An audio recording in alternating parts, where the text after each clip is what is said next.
Okay, so we have these pairs by Cezanne that we're going to be painting today. And I'm going to be demoing in oil, although you can work with whatever you want. But so if you're working in acrylic, you're just going to be working with your normal brushes and your water. You'll be using the same colors. So for those of you who are working in oil,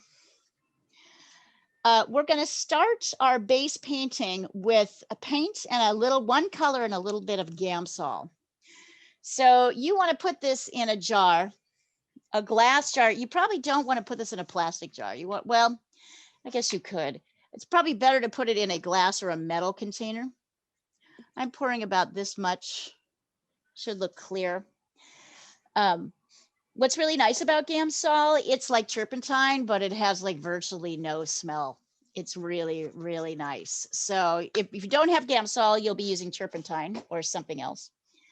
Later on, and we're only going to use this for the first layer because it'll help that layer dry fast.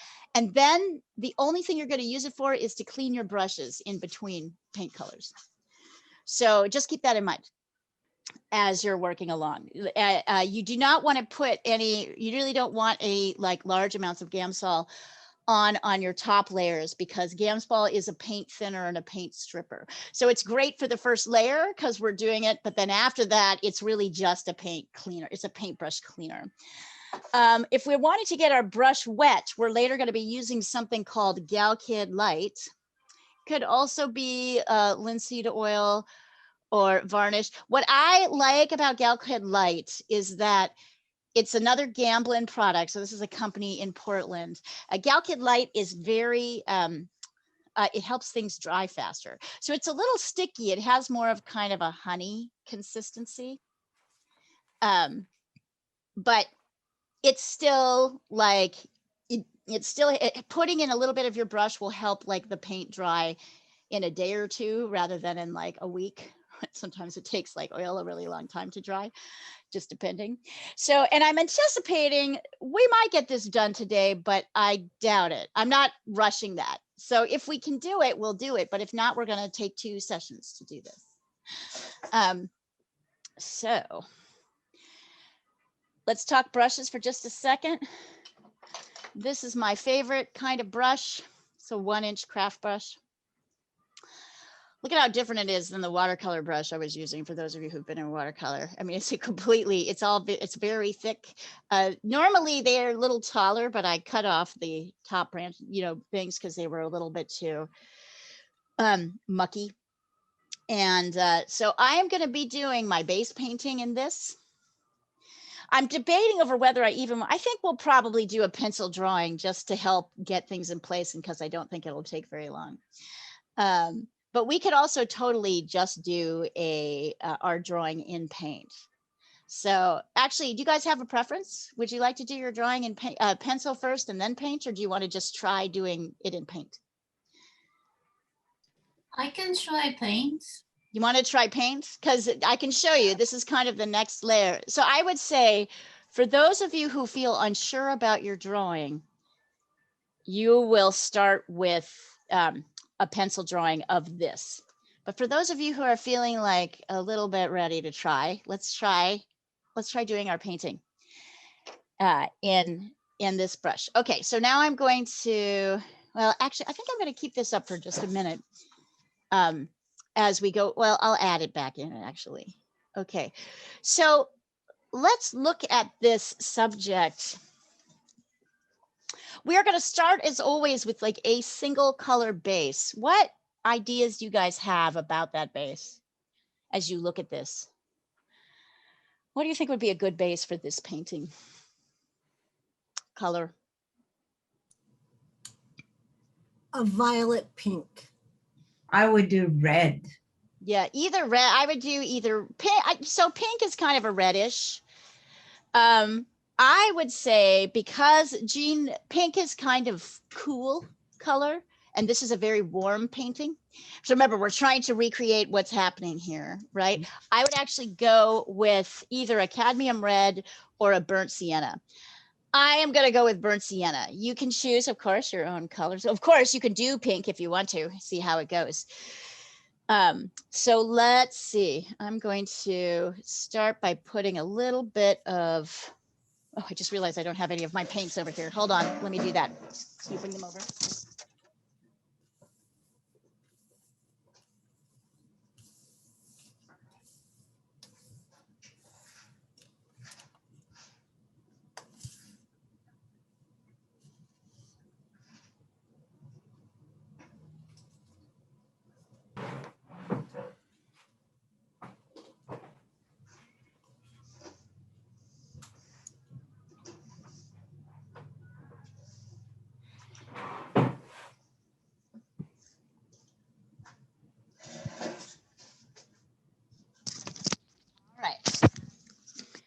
All right, so I've got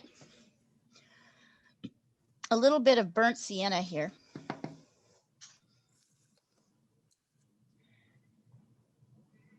Now, I'm going to pop up my spotlight. Hey, Leah, Yeah, I have a quick question about selecting the undercoat. So sure. I was going to guess, something like a burnt sienna, and other people said red. And Yeah. like when I look at the color wheel, those land at different spots Right. for the complement. So like the red obviously seems like it really works well with the green Yeah. as Yes. a complement. And the burnt sienna seems like it would work better with a bluish or purplish color. That is true. I like to think, so Andy, that's a really good question that you bring up. In my palette, when I'm thinking about this, I think of burnt sienna as both red and orange. So I think of it as a color that can go either direction. So the reason I went with, you can try a cadmium red, but the reason I actually went with orange is that I kind of see these orangey brown tones underneath. That's what I'm seeing when I'm looking. I don't see a bright red. I kind of see a warm orangey tone. That's what I'm seeing. But either one of them would work. So yeah, I guess I'd like you to think of burnt sienna as one of those colors. It can go either direction, and it's also just a general great base tone if you want kind of a warm painting for pretty much any color. Does that make sense? Yes. All right, great question. Keep adding them. Okay. So I have a little bit of Gamsol in a jar, and I've got this, and I'm going to put this, so I'm hoping you guys can see this jar well enough. I'm going to be dipping it, getting my brush kind of wet. Now, you want your brush wet, but not soaking. Okay. One of the things, I think one of the mistakes people make is to get too wet on their brush. So I dipped it and then I tapped it. And then I'm pulling out, I don't know if you can see down here, I'm pulling out just a little bit. So if you find that like, I mean, there's a little tiny drip here, but you'll find that like, and I'm kind of putting it on the corner of my brush like this. And then my first sort of set of lines is going to be to get that plate. And then I'm just popping up. So I'm drawing this a lot like the way I have you draw everything else. Whoops. And oh, and here's another thing to have. The blankie that is important. And notice how I got a little too big here. So if I put my lines wrong, I went too big, which is really easy to do. I can take a paper towel and scrub it out. So as I'm drawing in, I'm bringing it in like this. This is actually more the size of what's happening. I knew I went too big because I need a certain amount of space on this side of this pear, and I didn't really have it. Okay. And then I'm going to go, so has everybody got that? That's literally that kind of shape. And it's okay if I have this extra paint kind of here, if it's sort of glossy. And Here, let's see. And then I'm sketching in this one in the front first because it's the one we can see the most of. And then I can really shape my other pair around it. Now be careful because there's a shadow here and down here. Yeah, that's it. Obviously, I'm getting a little bit of drip because mine is sitting up. And then here, and then I'm going to sketch out a little bit of the shadow there. See how there's this shadow here underneath the plate, kind of goes to here. And then there's a little bit of wall. Now I've kind of shortened my painting. It's not quite as,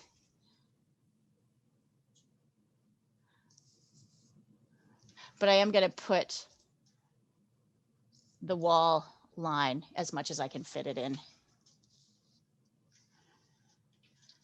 So that, I guess that's actually kind of nice. That's why I picked this. I think the drawing is fairly simple. So there you go. Oh, and then let's also sketch in the shadow on the pear. So notice I've done the outlines of everything. And if you're using, I invite you to try, if you want to use a red or a cadmium red or a pink, if you want to, just to see how it goes. But as we're in the instruction, it can help. Does anybody else, by the way, need to be added to the thread? We're all good. Okay. Yeah. So go ahead and get yourself to this point, the outline point. Then we'll start darkening. Or I guess in truth, we could really get in and do the darks and the lights. So now I'm taking a little bit more dark paint. I'm adding, I haven't really gone back in and added more Gamsol because I've got a lot. So I'm adding in this shadow here. I'm going to the darkest areas first.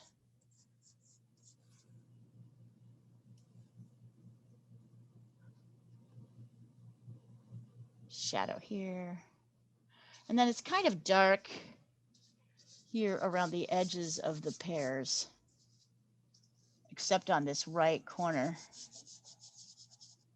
So you see, I can get more coverage and make it darker as long as I don't keep going back and dipping into the Gamsol. Yeah, is there anything else? I don't think there's, maybe a little bit here that's kind of dark.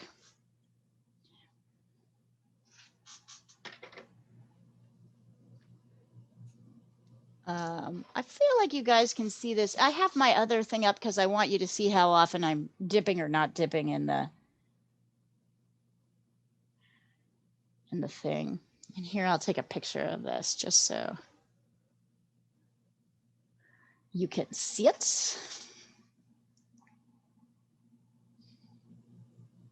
So of course, those of you who are working in water are just using water. And your paintings are going to dry faster. So you're going to be able to layer more.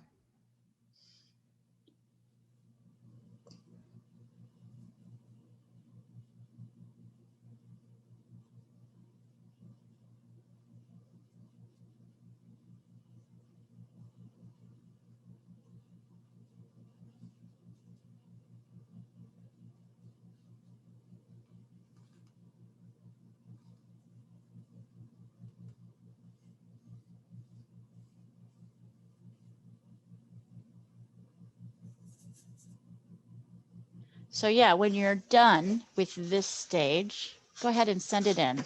I'd like to see the sketch. And you can see in a couple of places that it's running, this is running a little bit. So I'm actually going to go back in. I'm mostly using the edge, the corner of my brush, I should say, to try and get these shapes. Notice that these shapes are not exactly circular. They're they have kind of more of a rectangular side to them. So I'm actually going back in and pulling it out a little bit. It's funny, this one doesn't even really look like a pear to me. It looks more like a quince, but I guess it's a pear. Just a funny looking pear. So I'm kind of going back in and darkening a little bit just to make sure I'm doing the edge of my bowl. Even though the edge of my bowl is light, I'm going back around because I just want to be able to see it. So it's slightly darker. So you see my first layer kind of ran a little bit. So I'm just going back in. Yeah. Now notice I'm not exactly painting to the same specs, right? So I'm going to have a little bit more at the bottom here. That's fine. This will just be kind of yellowish.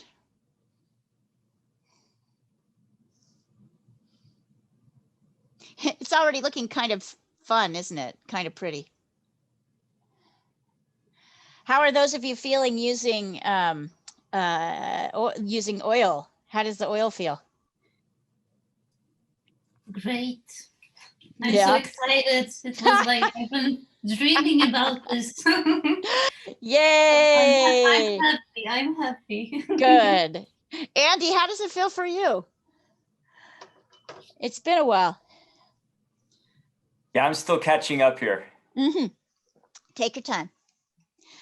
I'm going to wait until everybody's kind of done with this layer. You know, the truth is you guys all know what happens next. So I'm just going to go in. Notice I'm getting a little bit more paint on my brush to go a little bit lighter. And I'm kind of, let's see. So this area is kind of lightest. And so is the plate. And over here too. So I'm just lightly painting in the light areas, and I'm going in and adding some kind of darker areas in on this pear here. So this is a pretty light pear, and this pear definitely has a dark and a light side. You can see it. There's kind of a shadow coming in here, and then there's a little bit dark there. Here, of course, everything drips. That's okay. If it's dripping. And then the rest is all covered just like we do with a regular, with an acrylic underpainting. The rest is all kind of done with a more watered down version.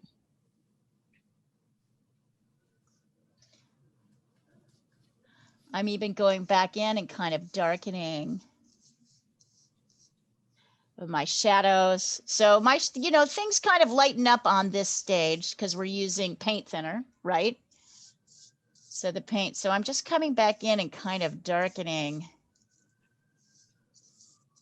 my darkest areas.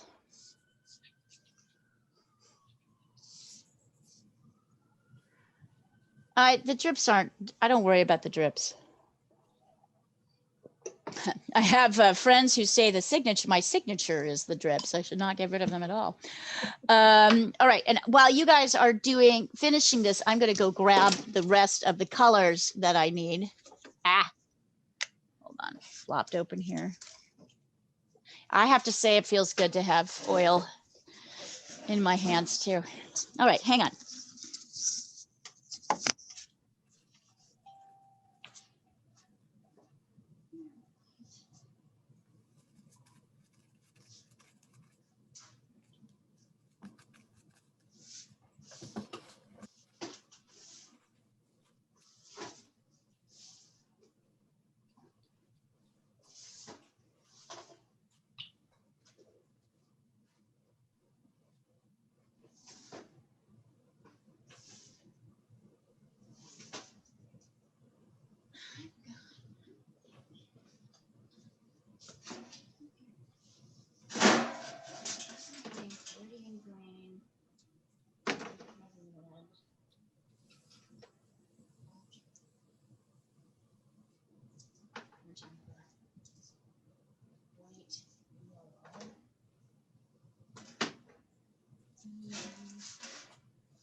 Hi, Sandra. Hi, Leah.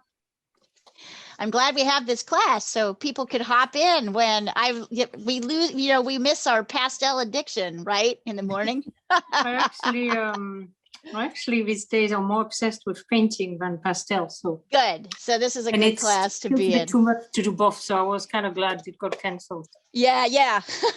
But I hope Mary gets better.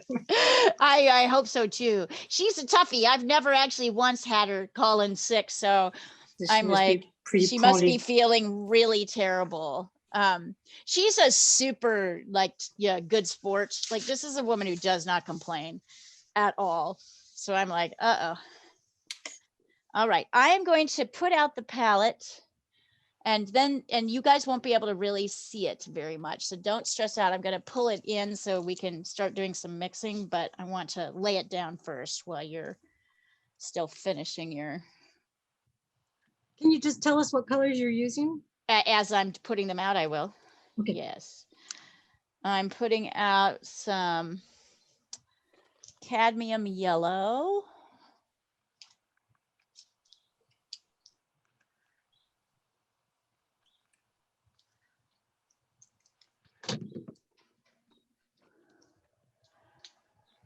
I'm putting out Viridian green.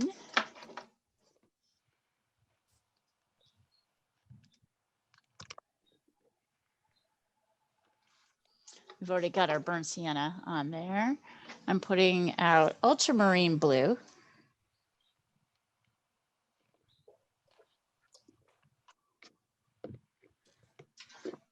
And burnt umber.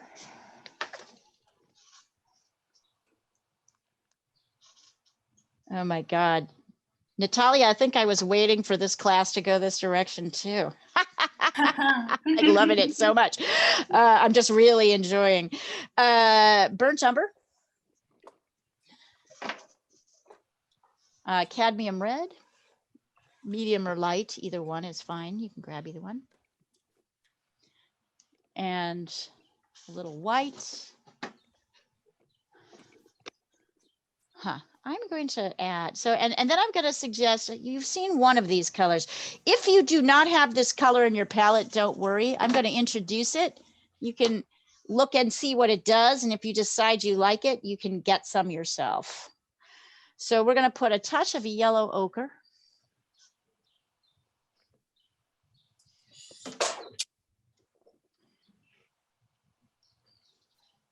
And a color called Naples yellow, because I feel like there's a lot of cool yellows here. Naples yellow might be useful. Naples yellow, I'll show you these colors so you can really see them. They're totally, Naples yellow is a cool, sort of cool buttery yellow.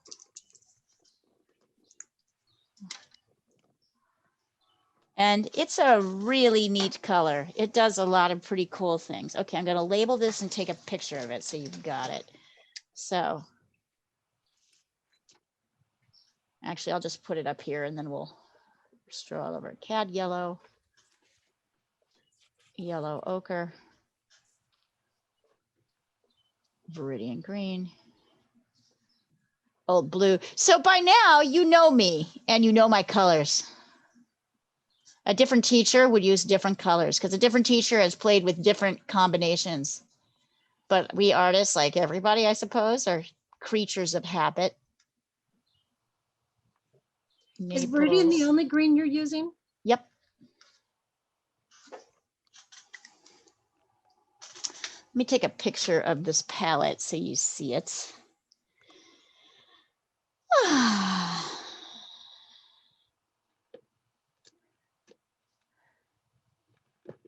Here's the whole thing. And then I'm going to take a couple of close-ups so you can see, particularly the Naples yellow. It's just really,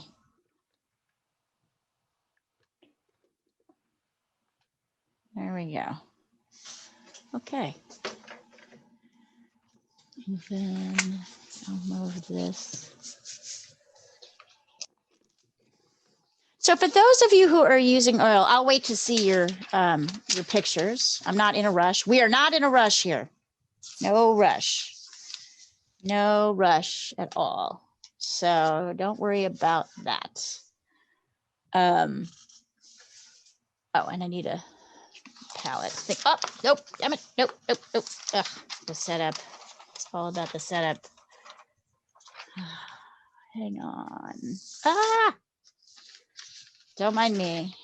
Having little problems over here. Here, hold on. There we go. And then on blue tape. So you'll notice that your paint is not going to completely dry. If I touch mine right now, you can see it pulls off, it's wet. So the challenge of working with oil is learning to work with paint that is wet. So there's going to be a certain point where we'll have to stop. And if for some reason we get to that point sooner and we can't go any further, you can just pull out another painting, right, that you want to finish from the class. I'll do this.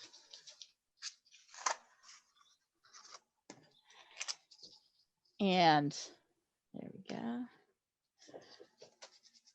Oh, there we go. Perfect. Yeah, just bring you up just a little bit more. Notice once again that I have all my colors kind of arranged around the outside. If you see this whole thing, you see I have a lot of room for mixing. And I want to keep a little bit, if I just kind of, I used to actually, up till very recently, I would just throw colors on as I needed them. Green about in the middle. And what I found is that I constantly ran out of room. I ran out of pure color. So if I keep my colors around the edge like this, I can kind of preserve a little, as I do my mixing, I can preserve a little bit of the pure color. It kind of helps. Don't think you need to see this right now. So yeah. And here's kind of what your painting should look like.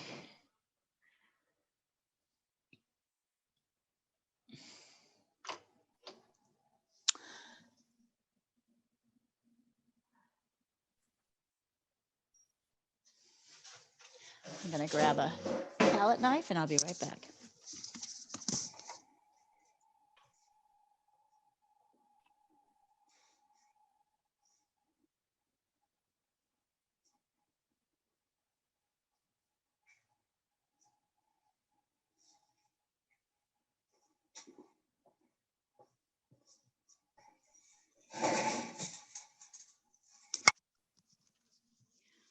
My palette knife is a little junky, so I'm going to dip it in Gamsol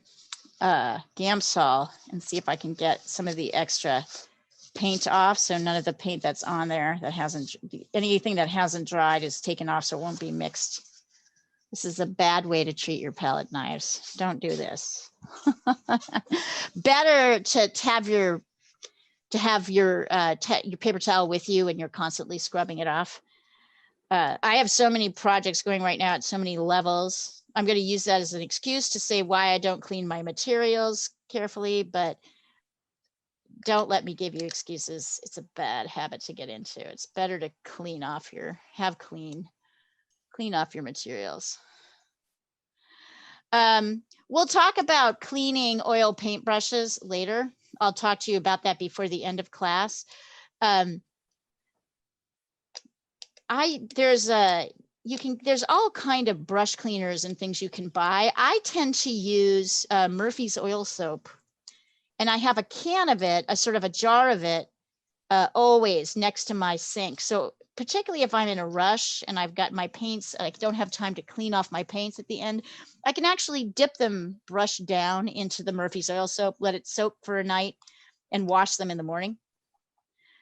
It helps make the brushes cool. Okay, there we go. Now I'm starting to get a cleaner knife, so I can peel it off, but there we go. You don't want to have to do this, so it's better to clean your knife, and I will try to remember to do the same. with oil, acrylic will dry really fast, but then you can kind of peel it off pretty easily. But oil, you can clean it off at the end.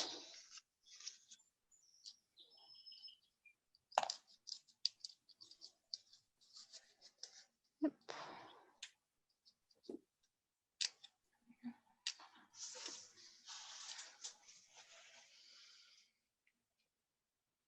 Okay.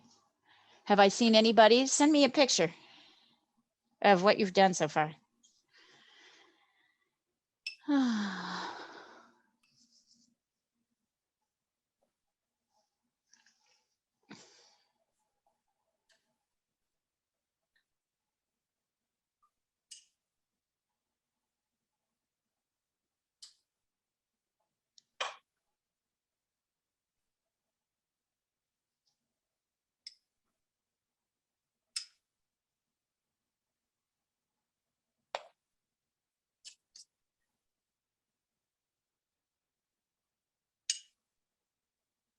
Okay.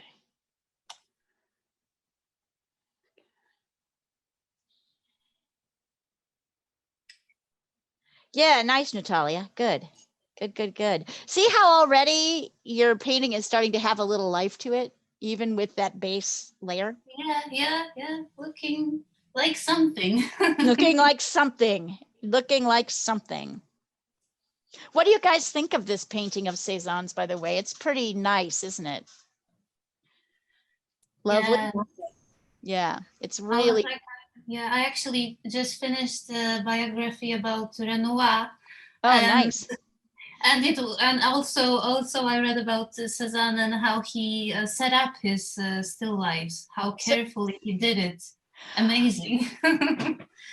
Yeah. So tell me about that. I don't really know anything about that part of Cezanne. No, he was just really paying attention to all the details, and he was so He was careful. obsessive. Yeah. Yes. He was a little bit weird and obsessive. Yes. I guess The that's whole a good way to. construction happening there. Yeah. Yeah. So even though Cezanne was playing with the idea of how few marks can I lay here, right? And you will still think this is a pear.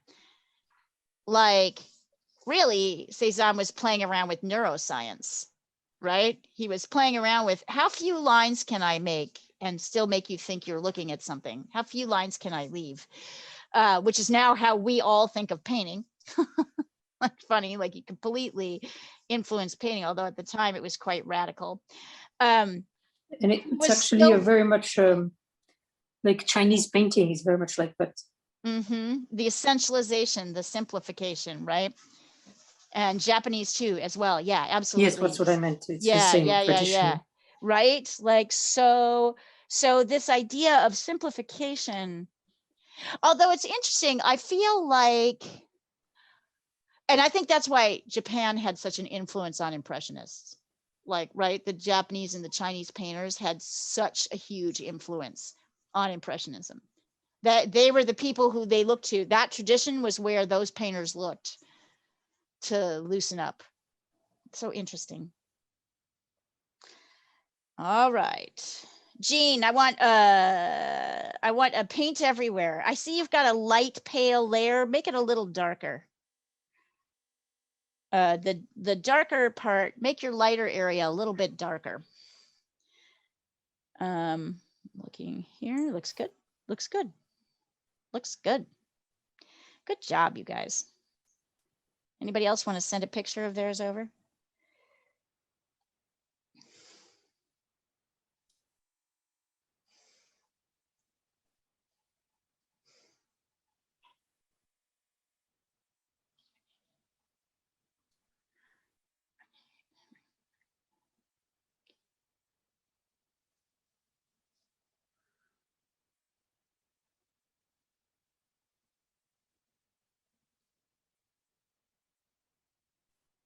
Okay. So let's look at this source for a minute and take a look at it on the WhatsApp thread so you can really see the colors. I know we can kind of see it here, but what colors are you seeing as you're, what are you noticing? Here, hold on, I'll send it across again, just so we're all looking at Sorry, it. Leah, could you add me, please? Yeah. I'm doing watercolor, but I like to listen and see Okay, what you're yeah, doing. It's- absolutely, absolutely. Thank Let's you. do that. Sandra, I shall. Thank you. Right, no problem. And then I'm going to send this again. So take a look at this. What colors are you noticing? What are you seeing as you're looking at these pairs? What are you observing about these top colors? The top colors are a lot of yellow ochre, cadmium yellow, red. Yeah. Yeah, and greens that are not green out of a tube, but mixed by yellow and blue. Yeah. Although there's this crazy kind of, can you see it here? There's this crazy kind of, it's either viridian or it might be viridian with a little turquoise in it. Yeah. Interesting color There's edges. some blue there. Yeah. It's with blue. I think that it is actually like phthalo blue and yellow ochre. That Yep, might be gets a little that. bit. We'll Yeah. see. So we'll test that. We'll test that and see, which means that you may want to add phthalo blue to your palette. Let me go get that.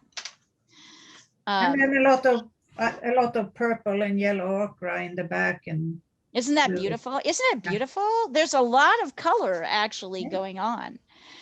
And look at the edges here, like what's happening here yeah, it's and beautiful. down here. It's deceptively simple. Here, hold on.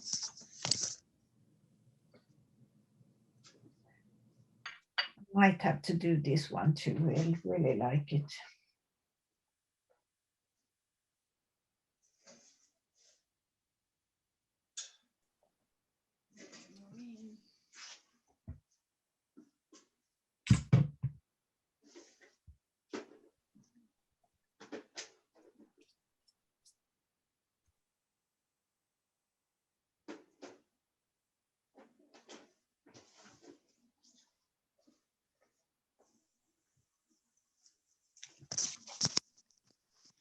So I'll add a little bit of phthalo blue to my palette as well over here, just so we can test out some mixes as we go along. Yeah, there's some really kind of fascinating, vibrant colors happening. So let's start by mixing some of the mid-tone greens that we're seeing. I'm going to start by, I'm going to see if I can kind of get this sort of base green. I'll start with Viridian over here, pull some out. And then of course I'll add some yellow. This is cadmium yellow, and get that going. And then what else am I going to do to this green? What goes in? Little bit of red. A little bit of red. So I'll try a little cad red, see what happens. See if that's the green that I want. Now notice that my green is a little bit dark here, right? If I want it, and it's kind of a khaki color, that's not bad. So if I want this to get lighter, what I'm going to do, I'm going to pull off this. Instead of dumping more yellow into this whole thing, I'm going to pull a little bit off to the side here and add more yellow this way.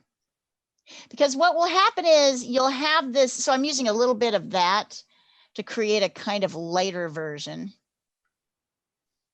Which cadmium are you using, light, medium, or dark? I think it's just cadmium yellow medium. Okay. Yeah. So you see how I'm using this base to create, so I'm kind of working on this yellow right now.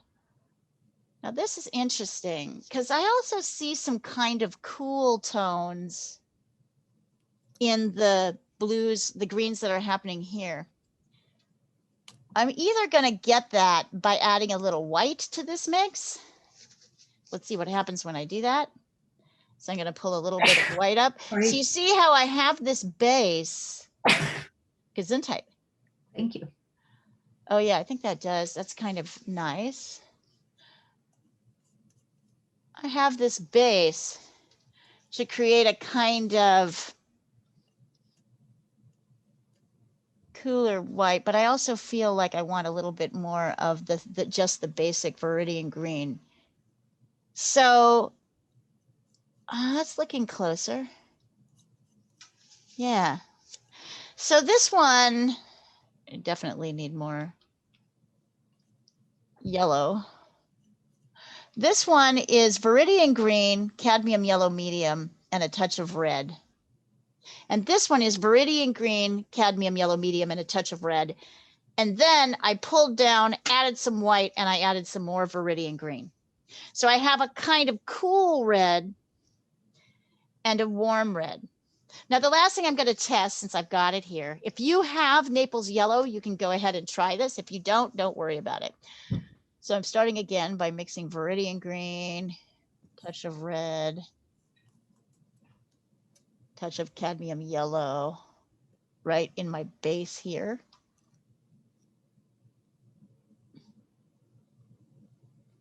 And then I'm going to pull a little bit of this base down here.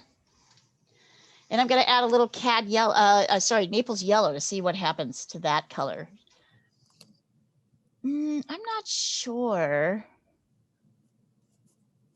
that's the color I want. I'm not sure that's a green that I want. Yeah, I like this one.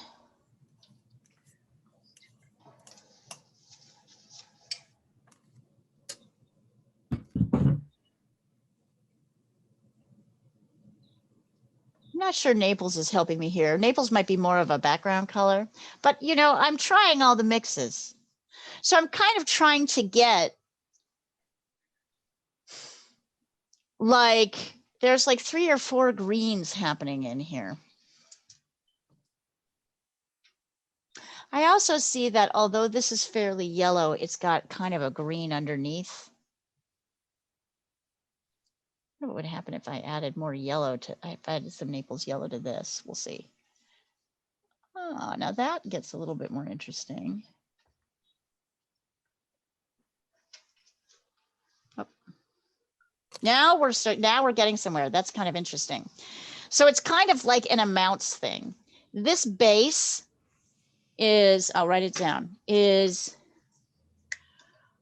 the base for all of these greens that I've mixed is Viridian green plus cad red, just a dot, plus cad yellow. That's the base. And then this has more cad yellow. And this has Naples yellow added to it. So I took some of this. So see how I'm going from like this to here. So this is this base with more cad yellow. And then I took some of this base and I added Naples yellow to it. And now I'm starting to get those fun kind of chalky white greens. I'm not sure this one worked very well, but I think this one will work okay. I might want to add a touch more yellow to it. There's kind of a cooler green as well. So all of these are made from this base, and then I'm just adding more colors to it.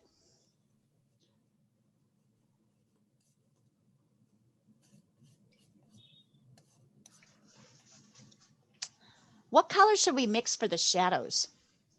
How should we mix the shadow color? What do you think? That looks very ultramarine blue. Base. We might use ultramarine blue, but my first suggestion would be to go Viridian green and red. Just a touch, because the pears are green. So the shadow they're casting is a little bit green. So I'm mixing that. If I wanted to, and I'm noticing, I don't really like how cad red and Viridian green kind of mix together to make it dark. Although maybe if I had enough green. That cad red can kind of be a little bit muddying. So this is Viridian green plus cad red. Let's see what happens if I add a little bit of ultramarine blue. That might make it perfect. Good. Yeah, not too bad. You could do that. I was debating whether alizarin crimson might be a better red, and that's maybe something we want to add to our palette.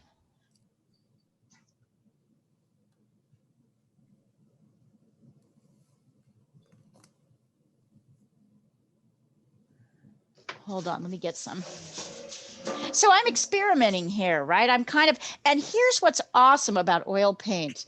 This is not going to dry. So you can mix a lot more, make a lot more mixes on your palette because you don't have to worry about them drying, right? You don't have to worry about them drying. So hold on, let me get an alizarin crimson.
I may be out of alizarin crimson, so I'm just sticking with cadmium red because that's what I've got. If you've got alizarin crimson, you could try mixing verdant green and alizarin crimson to make it dark.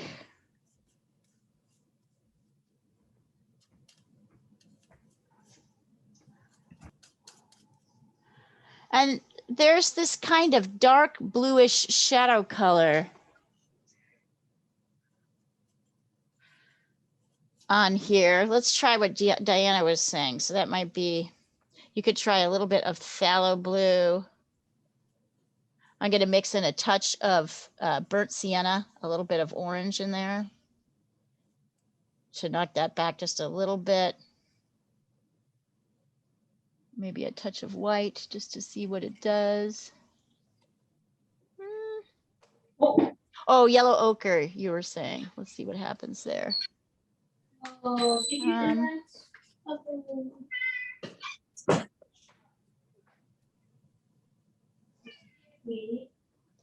Yeah, I think phthalo blue is a good choice here. Or maybe phthalo blue and a little bit of viridian green. Ooh, and then a touch of burnt sienna, and you've probably got it.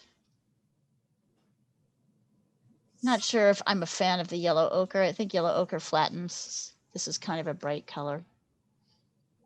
Could you repeat this mix? Because I got lost. Phthalo blue plus burnt sienna plus viridian green.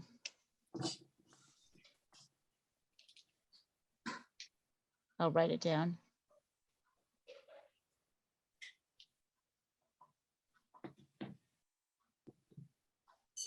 And then this is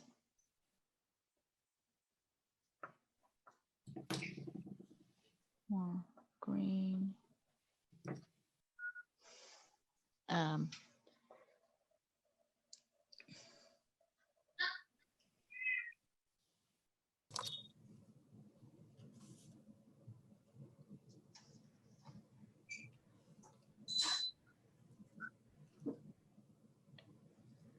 Plus.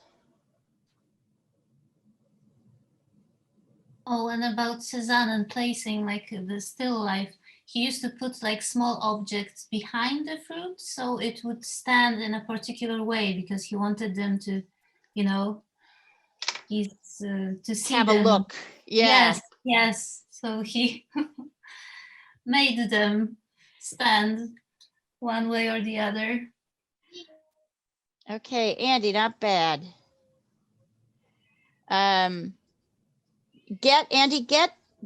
So you want so this will get a little bit darker. This area here on your paint, you'll lay another like sort of layer of color on here. And then this will become about this dark. So this corner, you'll make that a little bit. Fascinating.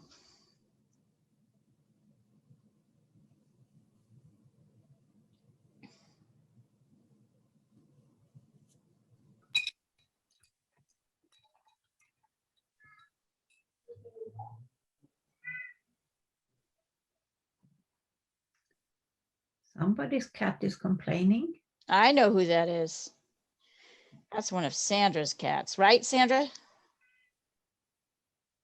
Probably wants chicken or something.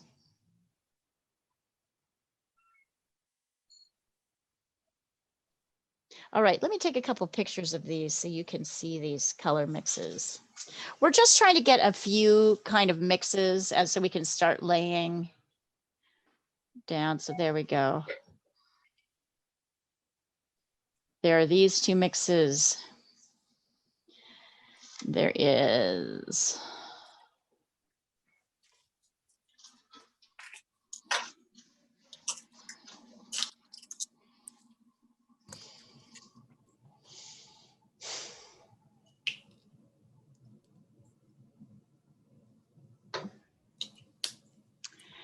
I think the best way to do this is to start with kind of the shadow areas of the pears. So we're going to do this guy last, because he doesn't have much shadow. I'm taking, oh, and I want to make sure. So at this point now, my brush, it's mostly just paint. So I'm taking, let's see, hold on. I might.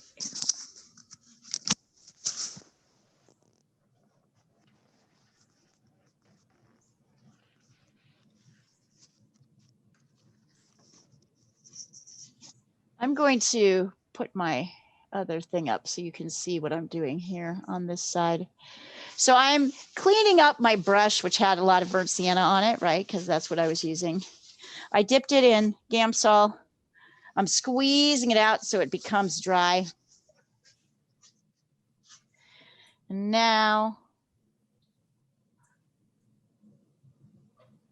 I'm taking some of that phthalo blue mix and laying it in on the sides like this. I know it doesn't look quite right yet, but, and I'm laying it in on the shadow part of this pear. So this is Viridian Green, Phthalo Blue, and Burnt Sienna, kind of laying down here. I'm putting it in the shadow. You're going to see you're going wet on wet, right? So if you're working with oil paint, paint's still wet. That's okay. It's mixing a little bit. I'm adding a little bit of that green mixy mix up here. So let me take a picture of this, and then I'm cleaning out my brush again. If I need to, I'll dip it in Gamsol, but I don't really need to here.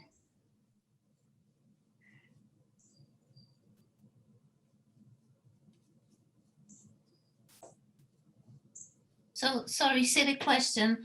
So you are dipping the brush in Gamsol still? To clean it. Just to clean it, okay. So I'm squeezing off the extra because I don't want extra. Then I'm just scooping up paint. Okay. Right? And I'm just scooping up paint. So I want to make sure I don't get Gamsol. I want this to be thicker.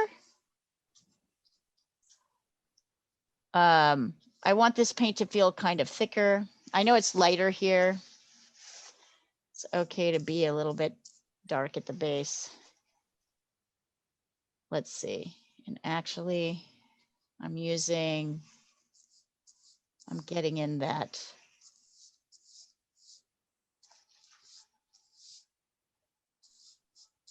Let's see, this is Viridian green, ultramarine blue, and a little bit of burnt sienna into the shadow here.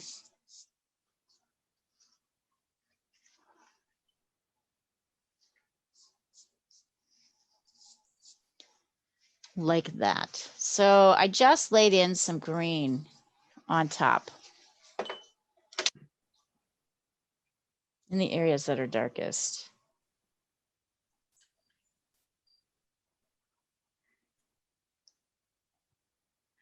Here's what it looks like now.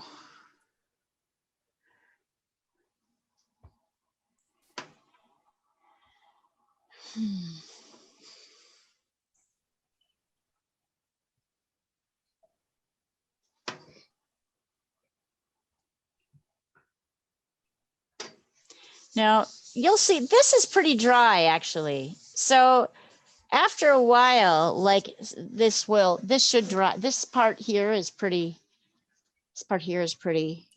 dry. Down here actually also pretty dry, a little bit wet, but mostly, but it's funny. You'll find the Gamsol layers should be drier quicker. And I know it looks like I'm going awfully dark, but that's as it should be. So once again, if you're using acrylic, you're doing the same thing that we're doing. You're just using water.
And no rush here, you guys. Just let me know when you'd like me to move on.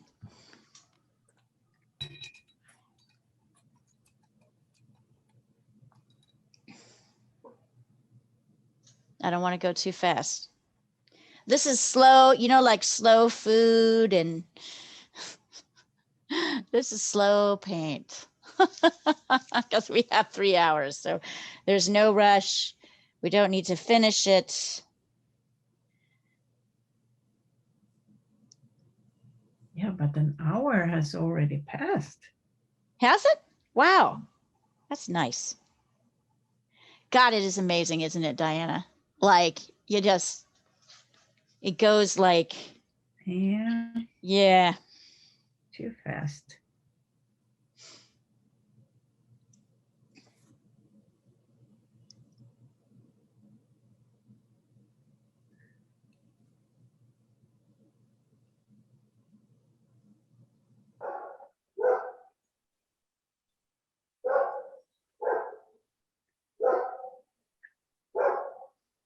Roof, roof, roof.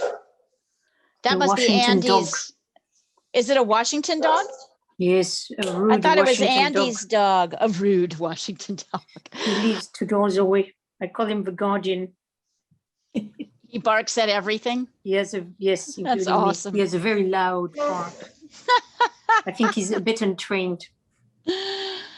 That's awesome. All right, I'm gonna go make myself a little tea, you guys, while you keep working on this. I'll be right back because that's the kind of class this is. It's a slow class. Hold on.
Sandra, I was just thinking about you and thinking I'm glad you're not rushing to get back to work.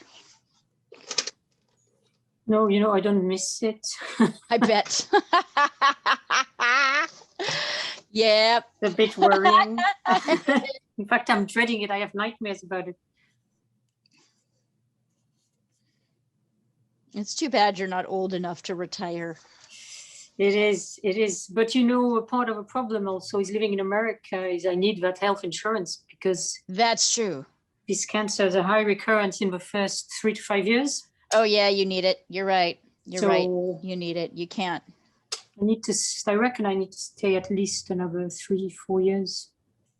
It'll be interesting to see how you balance that. I mean, I think the thing that's good is you know the job well. You've done it a long time, right? So The problem is I don't think I can go back to the same role I was doing, which I really enjoyed, but is way too stressful. I don't want to do that again. I mean, it's what I enjoy doing and it's what I'm good at, but I think it took a toll on me. And I'm not. Yeah, stress is no I good. was put in this role like full time a year before I was diagnosed, and I think it had something to do with it, along with Trump. right. And I just don't want to. Yeah, you don't want it to. Put Well, maybe myself in the you same can get position. a better. Maybe you can get. Well, they have somebody else working it now, right? So maybe. They Yeah, can so get I you can to- do what everybody else does, which is to cruise. Yes. Cruising. I hope you're not videoing. Oh shoot, I am. All right, I'll have Holly. Hold on, I'm gonna note what minute we're at. We're at like 12:38 p.m. Here, I'll have Holly cut that out. Please cut out the cruising. Yeah. Okay, I literally wrote that timestamp down so I can go and get that. Sorry, I totally forget sometimes. So do I. Oh, I made that mistake too. yeah, I know. We got entirely, Diana, like that class. Thank God that class was such a disaster because of the tech stuff. I just threw the whole recording away. I was like, I know we're gonna do this again on Thursday and Friday, so forget it. Oh, I wanted to remind you guys, and I'll send out notes on the thread and to coordinators and stuff, but that we have officially made the Thursday East Coast class starting a half hour later. So it will be 6:30 p.m. if you're on the East Coast. It'll be 3:30 p.m. if you're on the West Coast, 5:30 if you're in Chicago. So a lot of people kind of need extra. I was noticing a lot of people were coming in late. And Andy, I was thinking about your people too. Like I was thinking about what you were saying about like 6 being a little too early. So we're going to start at 6:30.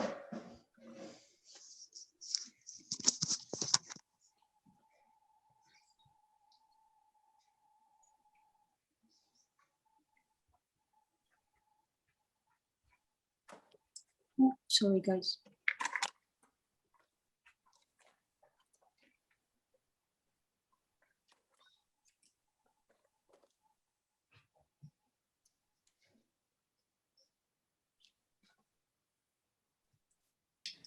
I have a question. Is the other? No. Ah, no, no, no, you cannot come here. No, no, no, Nico, it's full of paint. No, Rabbit, you come up here. Come Rabbit. Rabbit comes here, right here.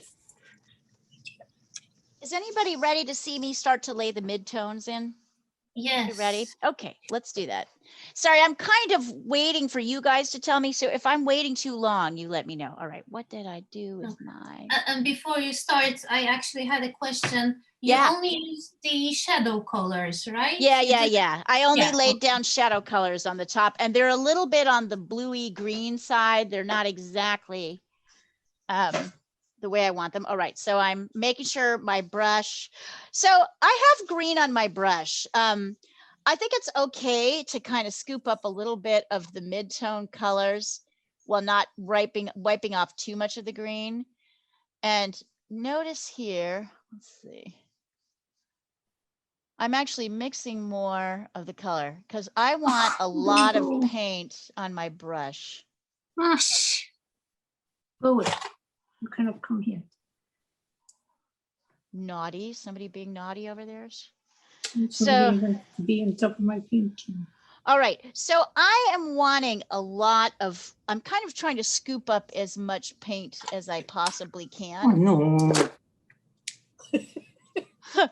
It's animals. Oh, Naughty. I know. Before you got here, Sandra, Hermes had to be banished.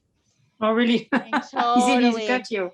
He kept jumping on the laptop and Ugh. shutting down the class, jumping in front. So I would pay attention to him. And I'm like, nope. He's in the catio or Rob's watching him. I said, you have to listen, I need you to babysit for 3 hours. I can't watch him right now. So I'm loading a lot of paint in my brush. You'll also notice that things are a little bit darker. And then where the paint comes over the shadow, I'm kind of doing a little bit of a soft edge. So here, I'm going to get rid of this. You can see up close what I'm doing. So I've got a bit of this kind of mid-tone green that I mix. It's not really light enough, but it's light enough. And so I'm laying it over everything. And then I'm kind of brushing it into the shadow color lightly. Can you see how I'm kind of tapping like this? So I'm kind of scooping it in. So the paint should feel fairly thick. And I'm brushing it in over the shadow color until I get to that really strong shadow. Can you guys see how I'm kind of pulling this in? I can go lighter. So unlike watercolor, right, which we're doing during the week, I can totally layer later layers on top. So it's all right that my base layer is a little bit darker. It's also mixing with some of the other colors I have. And so once again, I'm kind of loading my brush. This means I'm scooping up as much as I can. In fact, I probably am going to need to mix some more. And I'm laying down, not really worried about the reds yet. I'm kind of laying down this base green. I'm going to lay that stuff on top. So I'm not, if there's areas where it's really dark, I am like over here, I'm kind of softening the edge where the lighter area meets the darker area. Where it's kind of a shadow area, but it's lighter, I'm kind of brushing in. I'm actually brushing the light over the dark area. So you see here, this corner, I've kind of preserved a little bit of that base. So everything's still looking pretty dark. That's okay. This is the nature of, I need to get myself a lot more cad yellow and viridian green. Here, get myself some more of that. Mixing this in with the base, pulling in a little bit of red. So still,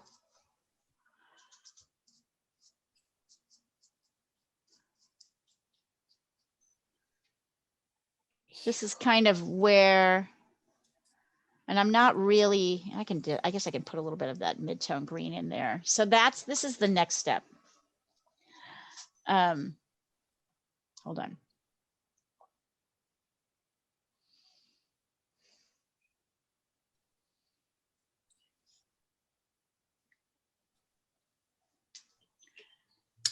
So you'll notice, like I said, it's darker. That's okay. There.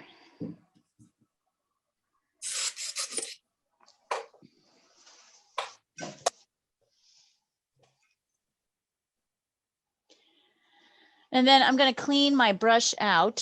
So I'm dipping it in Gamsol to clean it out, and I'm squeezing out as much of the liquid as possible. So I can take this lighter, I don't know if you can see it here, this lightest one that I used by mixing the base color with Naples yellow. If you've got it, don't worry if you don't. And I'm laying, it's funny, I feel like I have to go darker first. So I'm going a little bit darker.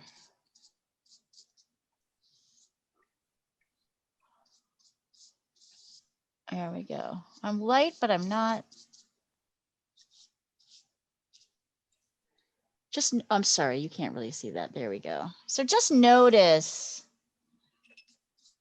that things aren't like super light, and that's okay. I'm adding in some cadmium yellow and going right over the top. I do want this to appear a little bit lighter, but to have it this, it's okay to have it this dark, because I need those darks to be able to showcase my lights. I was trying to figure out what that plate is. Jean, do you have thoughts on that? I'm just looking at the plate. It looks like gray earth and Yeah, so maybe some, like a little bit gray, not quite white. yeah. So, and there's Maybe it's a little handmade stuff. bit of green. It's like a pasty white. It's actually probably a white, but there's just so much different color reflecting in it. Yeah, but you have to mix handmade those. white is not quite white sometimes. You have to mix those. So I am putting a lot of white into the initial green mix. I think that's a pretty good, I may glaze this later. So this initial green mix, if you remember, is viridian green. Where's my viridian green? Is viridian green, where are you?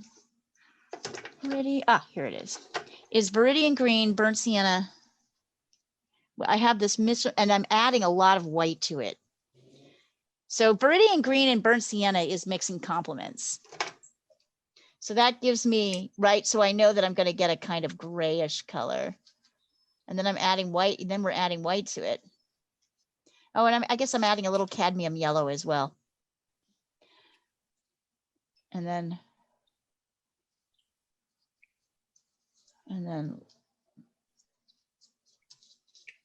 yeah, I think that's a pretty, or we could try something a little cooler. Let me try something else. Cleaning out my brush with Gamsol while I think about this.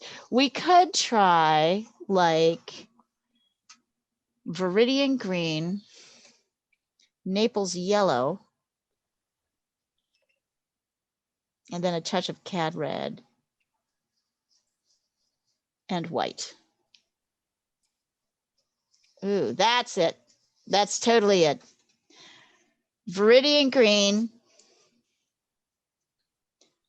a touch of cad red, and viridian green, Naples yellow. Dang it. Here, more. I'm talking about the plate now, since we're there. Or maybe phthalo blue. Let's try phthalo blue. Here, sorry, I'm doing a whole bunch of mixes right now just to see which works. Because I often we don't know. Let's see. Let's add some white to that. I think you have a couple options. You could add, yeah, I don't know. I think I personally like the Viridian green, Naples yellow, cadmium red and white mix. That kind of makes a really beautiful gray. I'll write that down. And you see how I'm brushing it in. So watch here, watch closely how I brush this in. I've got a bunch on my brush and I'm kind of lightly tapping it. Over here, it's a little bit yellower, so I'm pulling up a little bit of the yellow from above.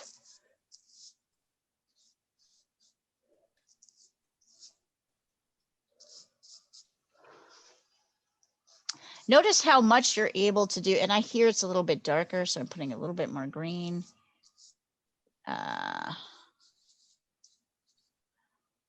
Down here. Notice how much you can get done with this big old brush. A lot of the times the brush is like on it, I'm using a corner.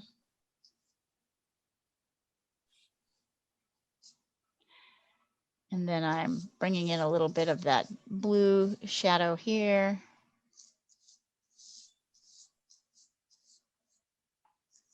It's here. And then we've got this very, very light area. I wonder, it's like Naples yellow, a little bit of that gray and white. Okay, so here's where I may need another brush. So I'm picking up a kind of skinnier flat.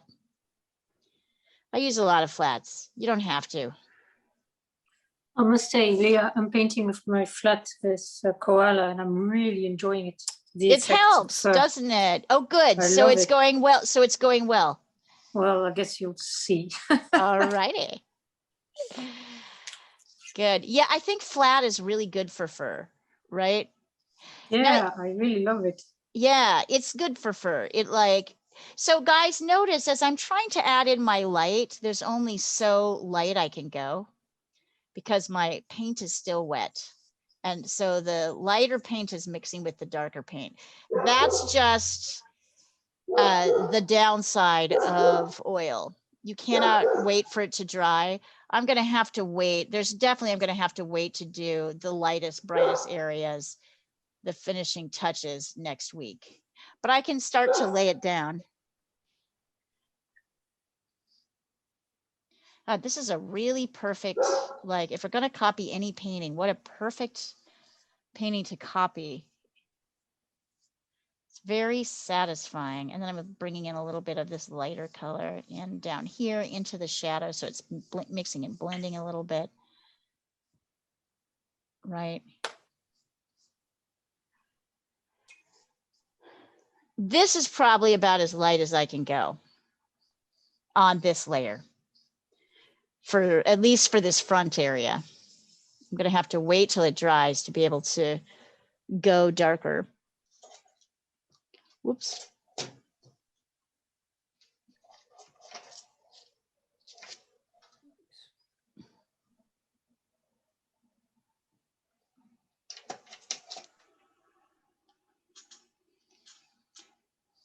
So those who are using oil, what are you noticing about oil as you're laying the colors down? Are you noticing any interesting consistency differences? What are you observing about it? Natalia, I know you're probably really happy. Can you Yes. put words out? Listen to you. I can hear it. You're like lilting. You're singing practically. Yeah. Tell me what it is you like about this. I'm so overwhelmed right now. I don't know if I have words. The words on it. Okay. Yeah, all right. That's okay. That's okay. But it's different than acrylic, isn't it? Yes, totally. It's I'm totally surprised. different. It's so different. Yes, it's like a thick, like buttercream frosting. Like, right, as opposed to the stuff you buy in a grocery store. It's like a very thick homemade buttery buttercream frosting. All right, so I'm going to, so I guess what I want you guys to feel like with oil is that these dark, even though it looks lighter, these dark layers really need to go underneath. For our lights to have vibrancy, they need to be supported by the dark. So we're going to go as far as we can. Here, hold on. I'm going to take a picture of this at this stage. Oh, he's coming along nicely, Diana. Very nice. Very, very nice. He's adorable. Yeah, it is just a really weird perspective. But it's nice because the emphasis is really on his face. Yeah. Sandra will like it. This is a Sandra perspective. Mm. She likes the eyes. Well, how's Oh, yes. everybody's week looking? What do Oh, you he's got moved. going on? Is this a different cat? Yes. That's a different cat. Yeah, right? yeah. Not the one she Okay. was working on yesterday. It is Yeah. a different cat. I like it. What has everybody got going on this week? Anything exciting that you can talk about that you don't mind being recorded? Just a little reminder there. I have to remind myself. I have some really exciting news. Can I share it with Oh, you really? guys? Yes. All right. I hope I don't like jinx myself, but I'm so excited. One of the ways that artists can support themselves is to work with interior designers, right? So there are interior designers that will go in to people's homes, and as part of that, they will recommend like artwork, and you might do a commission piece, like a very specific piece in a size, right, for a home. Or you might have something that's exactly needed in a moment, but it's more likely that like they'll want you to do something very specific. So there is an interior design company in Portland I've been stalking for like years. It's called The Nest. It's just beautiful. They have just gorgeous stuff.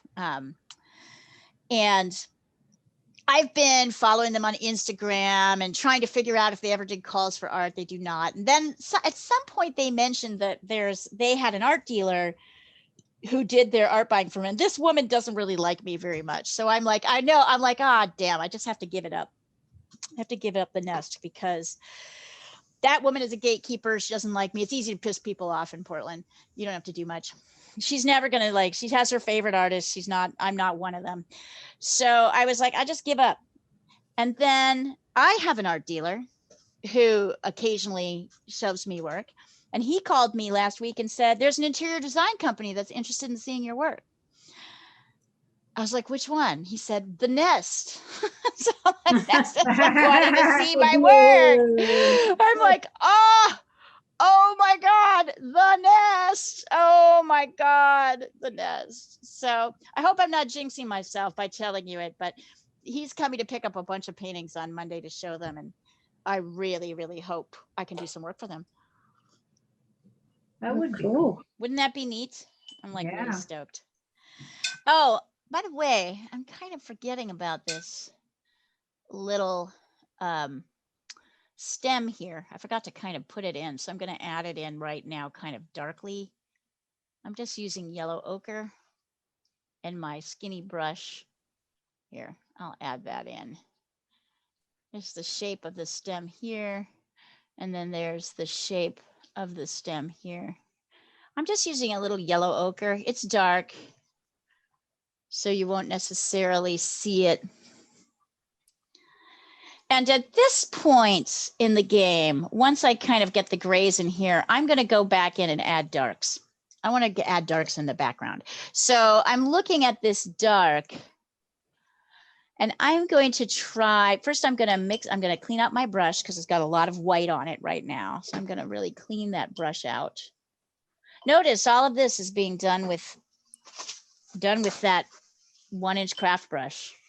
Besides the little tiny, besides these lines and that line, it's all like a 1-inch craft brush. So I'm really cleaning it out. I'm dipping it in Gamsol. I'm squeezing. You can also have 2 brushes, one for dark and one for lights. If you feel like you just can't get your lights light enough, you can't get but I'm doing my best. And then I'm going to try mixing. All right, let me clean off my palette knife.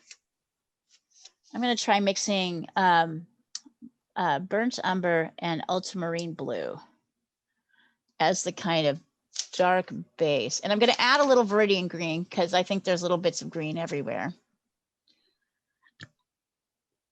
So I'm going to start with this murky base. Actually, viridian green, burnt umber, and ultramarine blue is one of my absolute favorite glaze colors. And it's also one of my absolute, and so my brush is pretty dry. Notice we really haven't even used Gal Kid. So I'm wanting to brush in this dark background because I feel like if I don't get it in, I'm not going to be able to judge how light my other colors should be. So, right, so there's this point. And notice that I can kind of carve in, I'm sort of carving in my shape a little bit using my background. So if I'm not exactly pleased, so if you're having trouble controlling the brush, load your brush with the paint and lean it to the side here like this and pull back, right? So that you're going right up next to the objects, you know, the background, the pears and the background, but you have more control. So this is a way to have kind of more control. And you can see once I add this in, oh, now I'm starting to see the areas where I need lighter on my next layer. I need light, more light.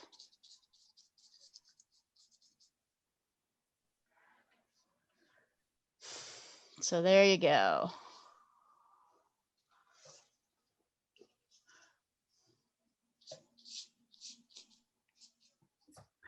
So if you are working in acrylic, you just keep on going, right?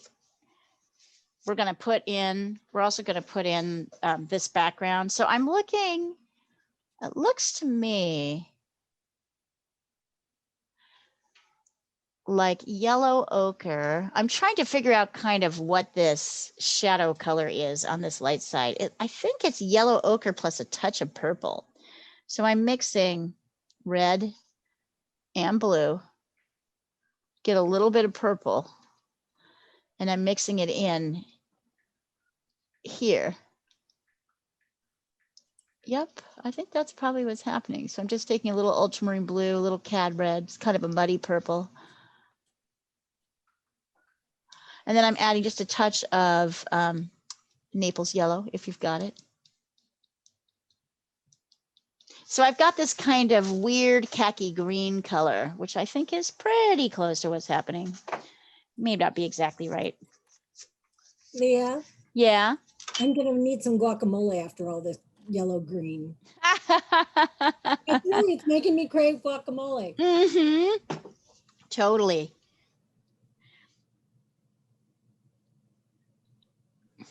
So here, I'll take a picture of this. So Angie, that's very vibrant. You've got a nice, you've got your lights. That's looking great. You managed to sort of achieve your lights. I would say your plate's a little too blue. So mix some white and Naples yellow and a touch of burnt sienna together and add it on top of the plate. And then do this background color. But it's looking pleasing. Here, hold on. I'm going to take a picture of and the weird thing is, it is a little too blue, but the photo actually made it bluer than it is. Right.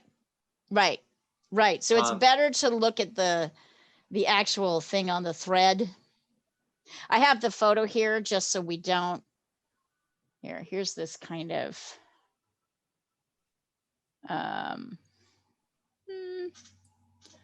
That I look at it through. I'm not sure I like it as much. So I'm sorry, you were saying to lighten that up, I should do what again? I'm sorry.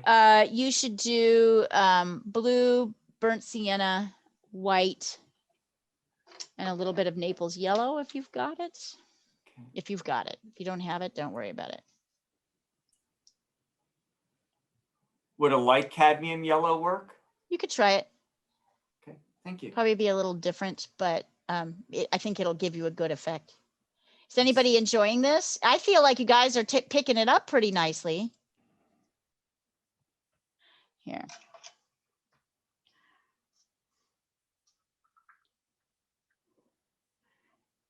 Maybe I'm the only one who will have to like work on this next week. Maybe you all will be getting it more on your base. I'm like, It feels like it's getting to the point where if I do much more on this, it's going to get nasty. But right.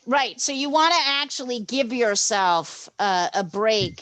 So let's get paint everywhere, right? Like we want to get a certain layer of paint everywhere. So now I'm cleaning out my brush to make sure that I can sort of start adding these lights.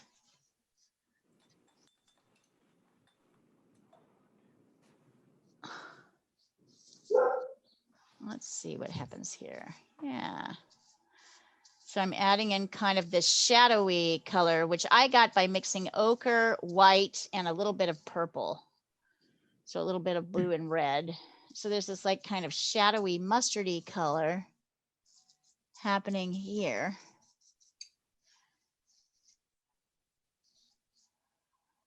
And then it goes into very Naplesy yellow, white out here.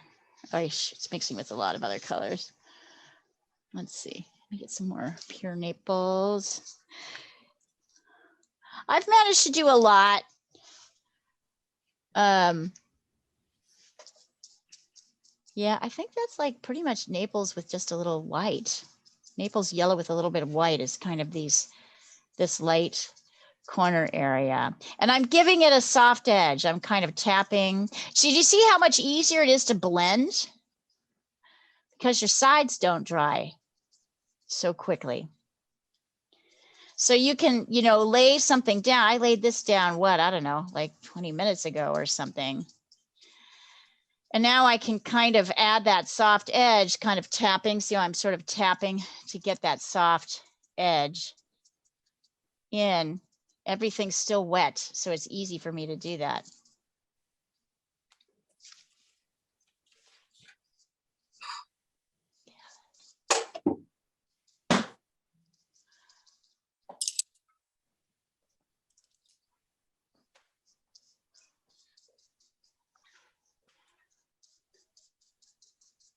There we go. We'll see how much farther we can go. We might be able to push it a little bit farther.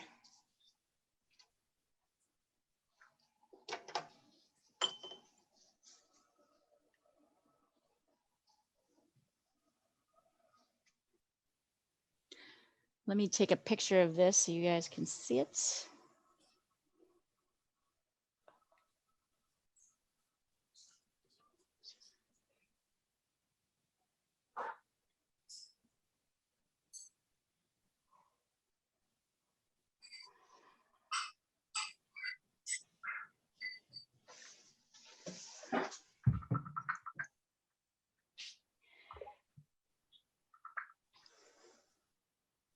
All right, here's where this is at right now.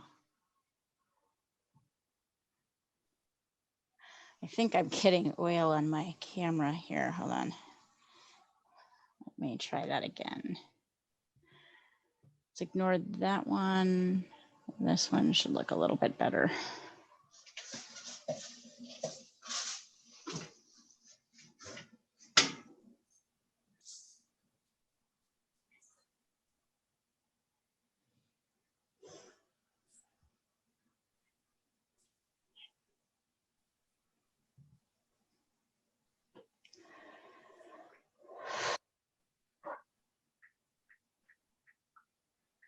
I don't know if it's because it's wet on wet, but it feels so soft. It is, because it's wet on wet. And Yeah. it's stiffer. It's a little bit stiffer. So Really nice.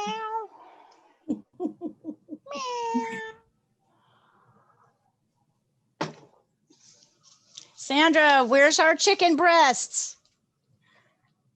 Mommy, why haven't you cooked us our food? Oh, she is. She's gone. She probably is giving them their food right now. Little brats. Spoiled rotten. Spoiled rotten. Exactly. Sandra, we were just laughing because we could hear the cats meowing, and I said, Mommy, where's our food? Where's our But chicken breasts? It's exactly that. It's Dragon wants to be fed all the time. And I'm like, I where's put our some meat chicken for him to breast? defrost and I forgot about it. So now I just remembered and he's He's like, like- so happy. Where is our chicken breast? Mommy, mommy, where's our food? Oh my God. It's so I funny. think this boy is starving. Yeah. That's hilarious. I now know your cat's chicken breast meow.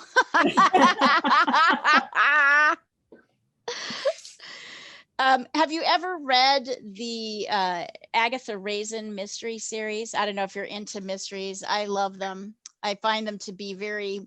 Isn't that a show on It's a show as well. Yeah. Acorn? On Yeah. Acorn? Yeah. It's a That's what show I as know. well. That's what I know. But The I forgot show. the name.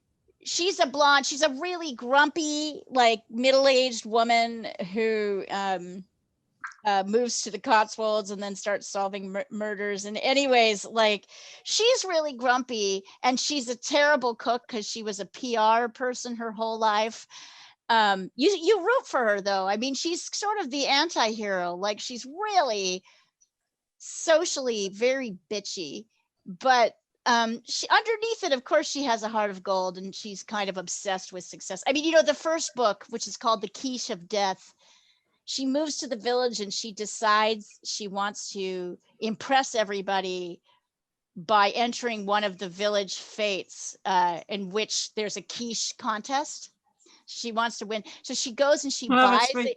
she buys a quiche from a bakery in London, assumes no one will know. And then her quiche ends up killing someone. So she ends up like planting like oh my God, it's so funny. So anyway, like one of the things about Agatha Raisin is she doesn't cook at all, but she's got these two cats called Boswell and Hobbs and Boswell, and she cooks chicken for them all the time. Chicken breast for them. She cooks chicken and fish for them all the time. A friend of mine who was not a cook she had one cat who got really, as he was getting older and was not doing well, the only thing he wanted to eat was a fried chicken cutlet. And she would make him a fried chicken cutlet. Right. Twice a day. Right. Breakfast and dinner. Spoiled. Like, oh. Hey, Natalia, I'm feeling a little bit like your greens are not quite green enough. They're feeling a little muddy to me, which is okay. We can mix better, but I'm kind of concerned about your mixing. I don't have the right green. What green do you have? I only have this earthy, like Verona green. Okay, so that's the problem. That's my problem. Why don't you try mixing a green from phthalo blue and cadmium yellow and mixing that with red?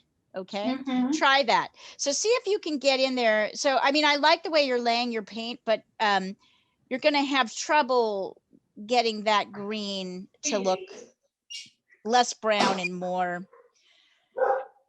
You want it to look a little bit more vibrant on this, vibrantly green on this layer. Not super vibrant, just enough. Okay. So try it, see what happens. Be right back.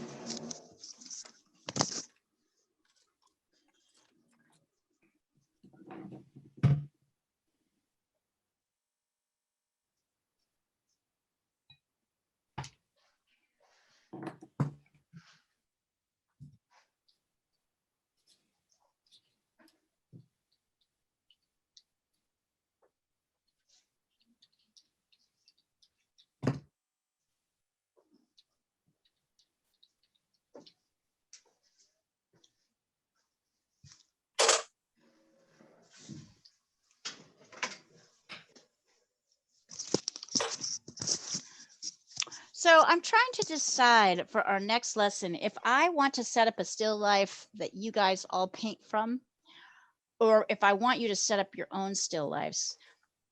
I wonder if it's useful to do both, actually. First one, then the other.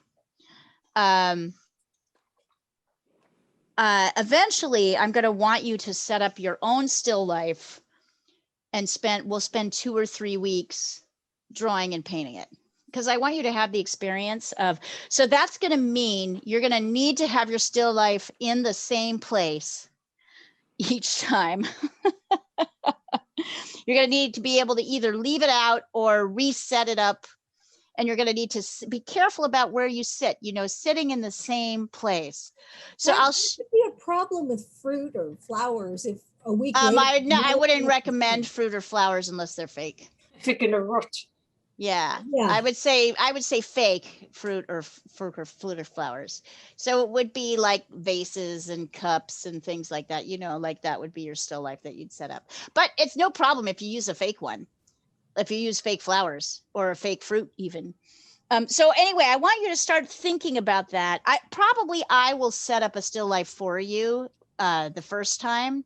It's still going to be like doing a flat picture because I'm projecting it on the Zoom screen, but you can have the experience of working on it for a couple of weeks. And then I'm going to show you how to set up your own still life and how to make sure that you can keep returning to it again and again.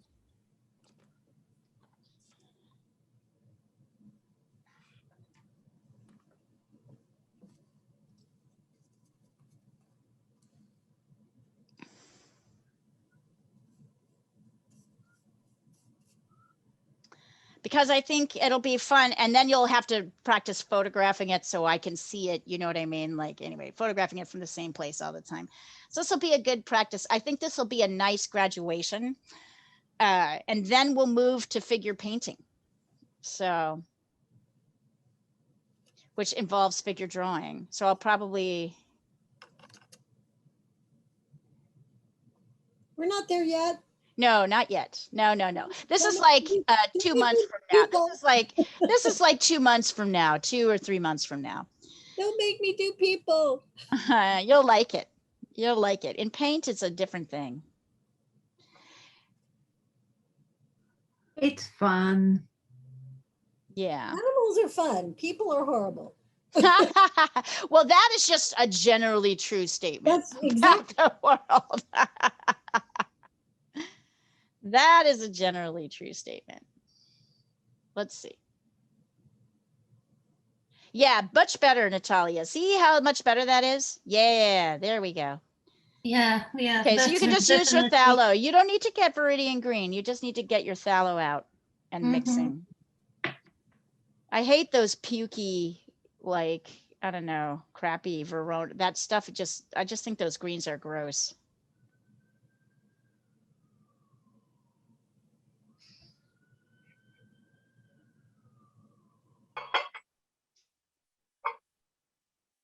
Can I just say Cezanne would be appalled at how many brush strokes it's taking me? You're learning. Are you using a big enough brush? It's like a 3/4. It's not an inch. Yeah, okay. But it's not one of my tiny ones. You know, Cezanne started somewhere too. This is true. Yeah.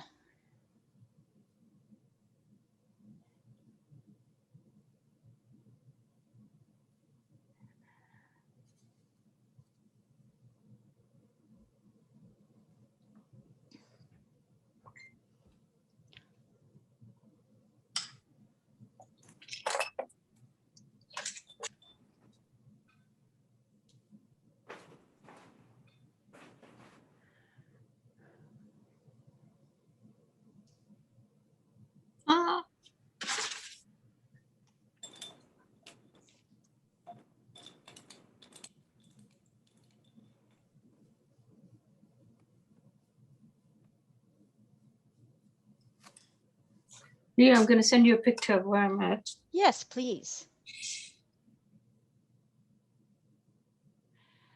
By the way, Sandra, how did you like that sort of layering technique? It's, I mean, I hope I'm doing it right. It's working well, I think. Let's see. Good. I think it worked well to have like a whole wash all over Right. the animal. Exactly. That Because I kind of don't light always wash. do that. And when I don't do that, it Then doesn't it work looks as too well. sort of, yes, send it over. I'm curious. Then it looks, you guys are doing so fucking awesome. These are great. These are But fun. I haven't gone as dark as I should yet.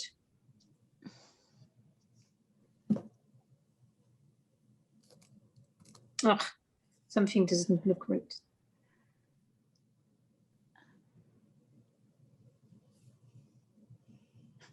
Which you figure out when you try to take a picture of it. Exactly, as soon as you kind of look.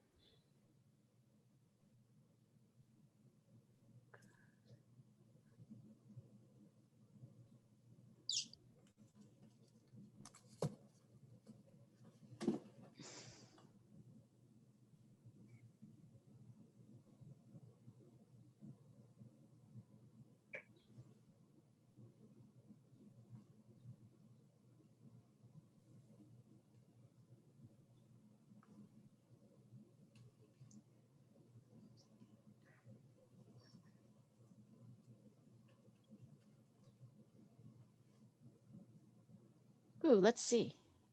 Oh, that's looking nice, Jean. So now I want you to be, so what I would recommend you do right now is actually glaze it dark.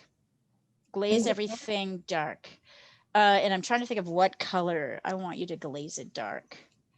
I like your lights, but I feel like we got to the lights too fast and I Yeah. want a little bit more depth. What is your thought when you think about glazing it? Looking at this, maybe blue. That's what I'm thinking. Yeah, why don't you do a kind of ultramarine with maybe a touch of phthalo in it, glaze it blue. Okay. Oh, Sandra, yeah, that's turning out well. You think so?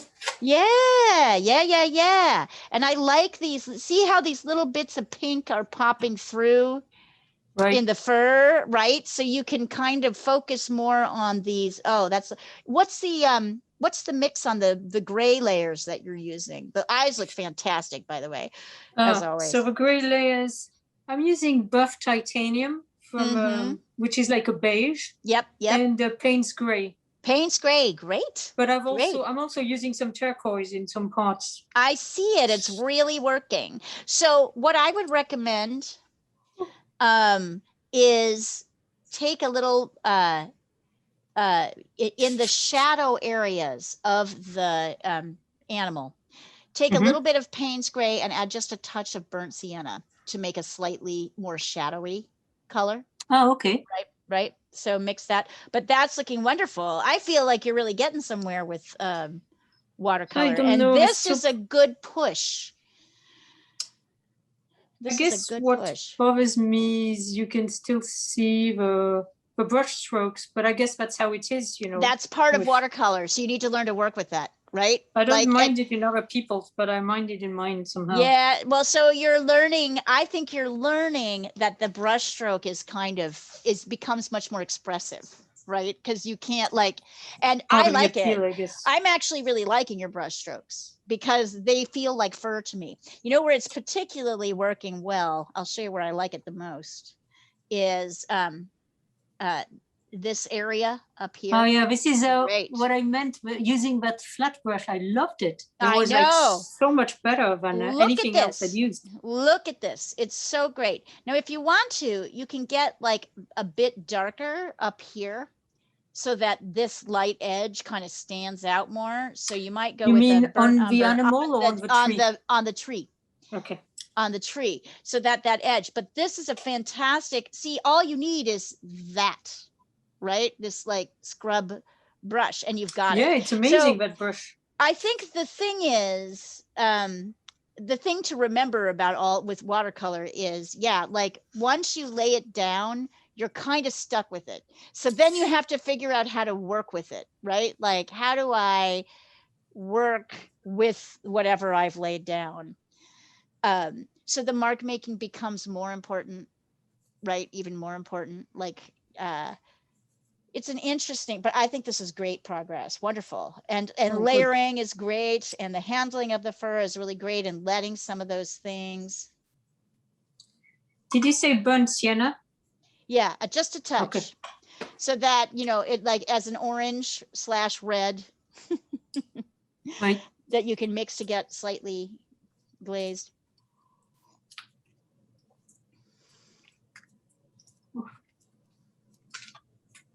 Nice work, you guys. I don't know if I can do anything else here.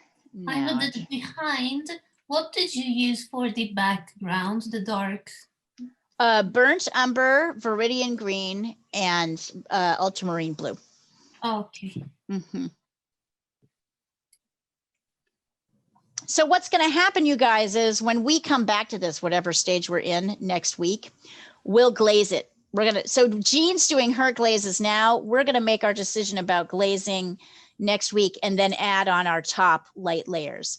So I can do a little bit, but my layers are going to kind of, like if I try to add these, let's see if I can do this. I'm just going to take a clean brush just to show you how, like, if it might be easier. If I try to add in like,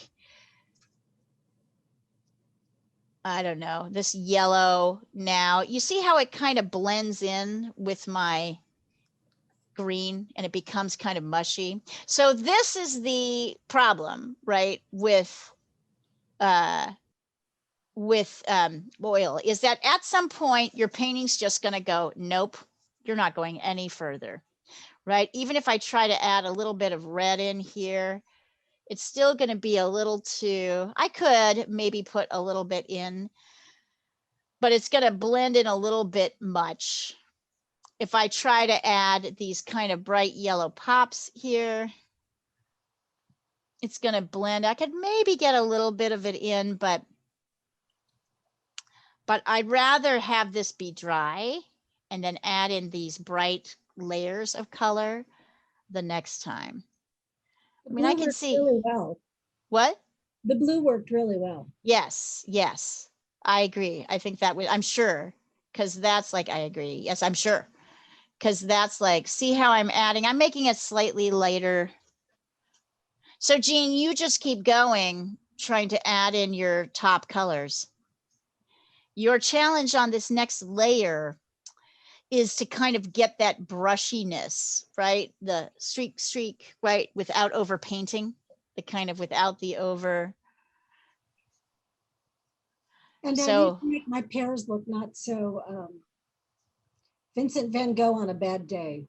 I don't really know how to respond to that. I mean, there's no directions I can give you because I don't really know what that Mental health means. issues, not the painting issue. But pay attention to, see, I'm trying to add like the yellows in, but they're just not. And my yellows, of course, right now are looking very white on the screen because that's damn Zoom and its white, bloody white balance. No matter what I do, I can't seem to fix it.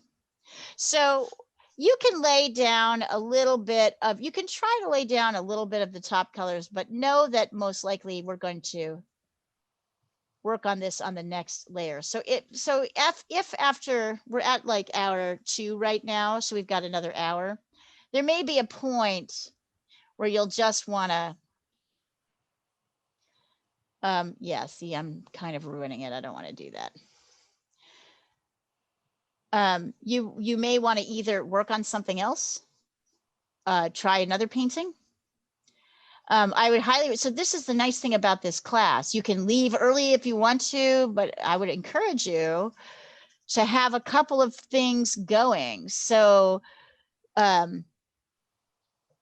you can start another painting if you want to. Find another painting you want to copy, or go back to one of your acrylic paintings and work on that. So that's. I'm gonna go since I did the pastel class, even though nobody else did. You did. So you've already got your many hours in, got my Jean. 4.5 hours So many hours. Good job. Good job, you stud. But everyone's work looks great. See you later. It really does. Bye, sweetie. Great work today. Bye. Yeah.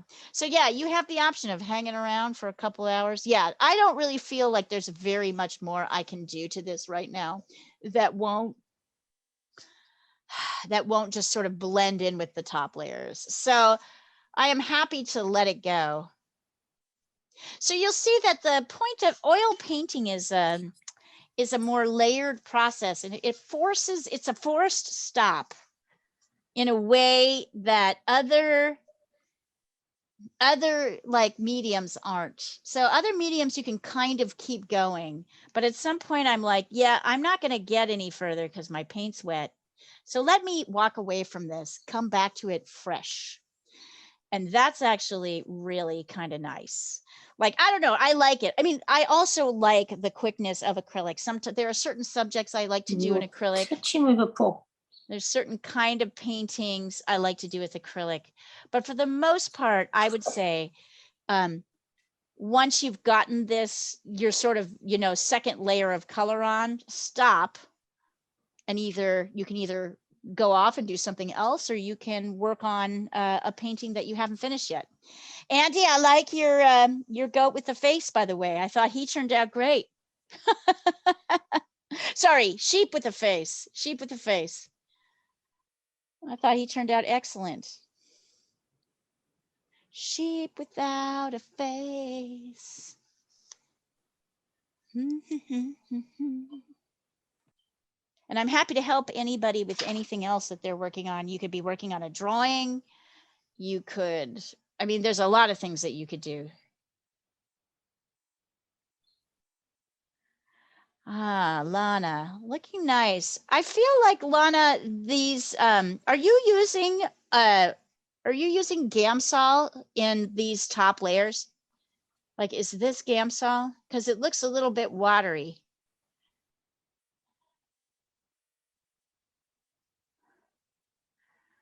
I don't know. No, I'm using Turpentine? acrylic. Oh, you're using acrylic. Okay. So you want to get a little bit thicker on these top layers. So go ahead and feel, oops, sorry, that's jeans. So go ahead and get less transparent, use less water, more like thick paint to get really dark, like what we've got going on here in the background. Nice though, it's coming along. And along. which color you suggest to use? This is burnt this background is burnt umber, ultramarine blue, and viridian green mixed all together to make quite a dark. Okay, thank you.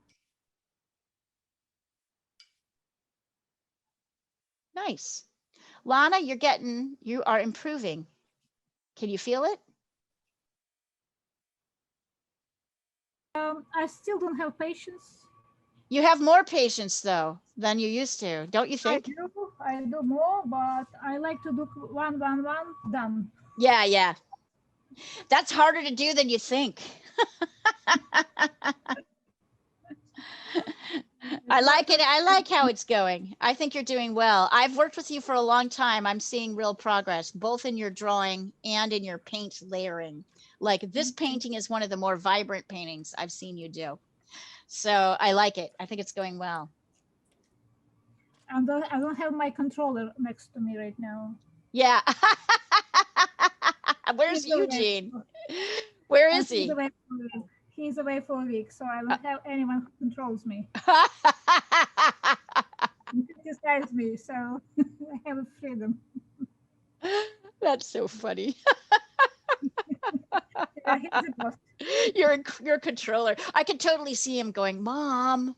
Like, no, like, Mom, Yeah, no. The way how he criticizes me.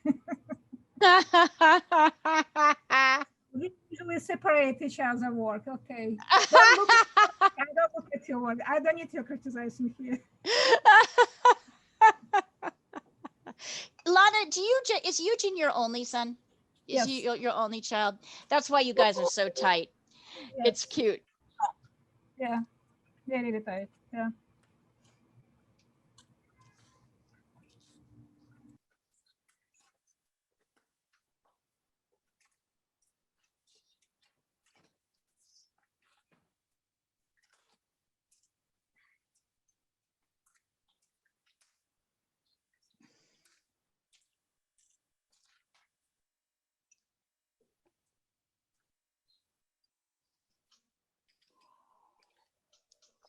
I'm really looking forward to the abstract painting class, which I hope will start up in June or July.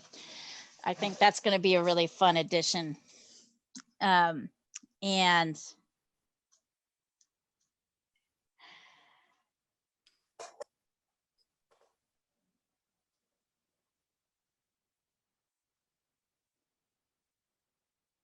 let's see here. Oops, what happened? There we go.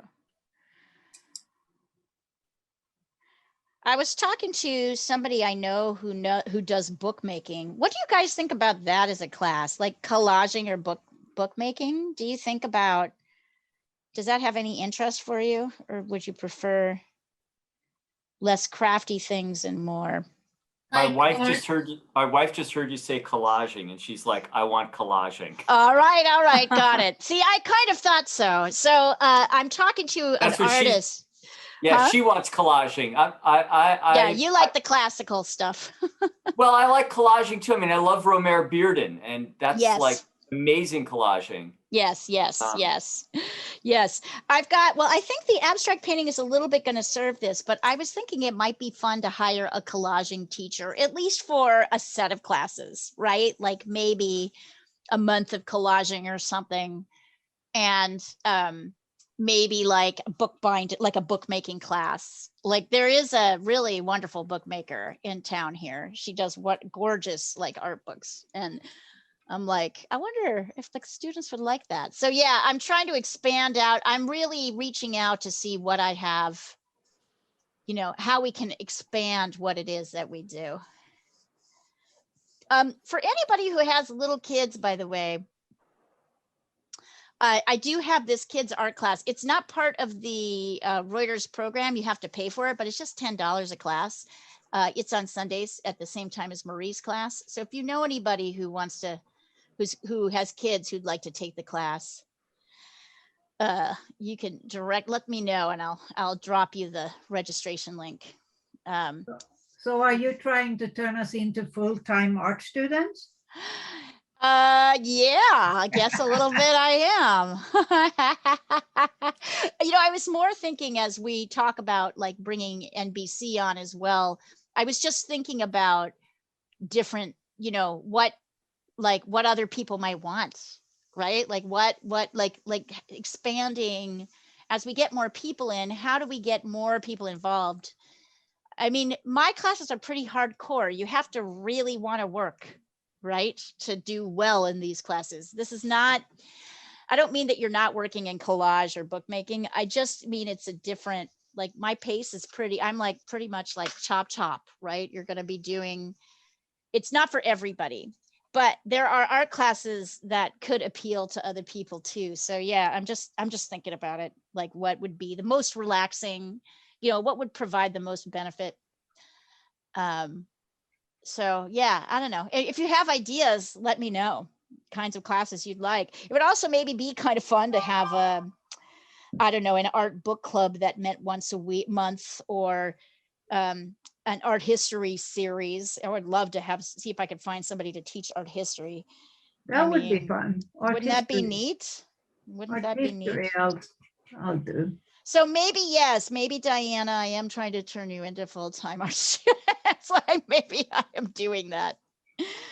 But Leah, whatever you spend, please don't do it at the expense of the watercolor class you mentioned, hiring a watercolor teacher. Yeah, I won't do that. I'm still looking for the right teacher for watercolor. So let's find, but let's hope that person comes along. I'm hoping. I have ideas. But they tend to specialize like in landscapes or animals. Right. Actually, I know a couple of good ones here. I'm just not sure they're free. I don't know what they're like as teachers. Like the teachers I've hired so far, I know pretty well. And I've realized that's an important thing for me, that my teachers are, they have a certain kind of knowledge, and they have a certain kind of way with the students. And I know a lot of teachers that have a lot who are very good. I don't know how good they all are on. So if I'm going into watercolor, I have to work with somebody I don't know very well. I'm just not I just don't know how that would work. I also like don't want them to like take students away from me, and do, like there's some teachers who can do that. So I have to figure out that. So Marie, I know is, they can't be too good. yeah, right. They can't be too damn, well, no, they could be good, but they can't like take my students right away from like Oh, the I program. don't think that would happen. Yeah. I mean, like, we're not gonna go.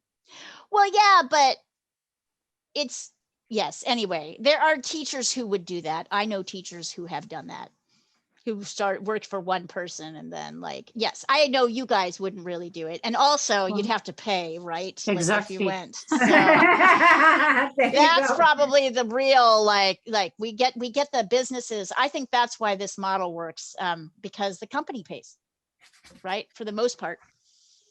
The company pays. So that is, I think that's a helpful model, but still, yeah, that's true. I guess that's like something I don't have to worry about too much. Anyway, there's lots of things I think about as I think about expanding. I often will spend a month kind of mulling over what it is I need exactly before I try to make a move these days, just because I want the growth to be organic. I don't want to do something that overextends the services we can offer. Yeah, it's a lot to think about. Anyway, I'm thinking about a lot of different things, and I think a collage class would be really, really fun. So let's see what we can do along with other things.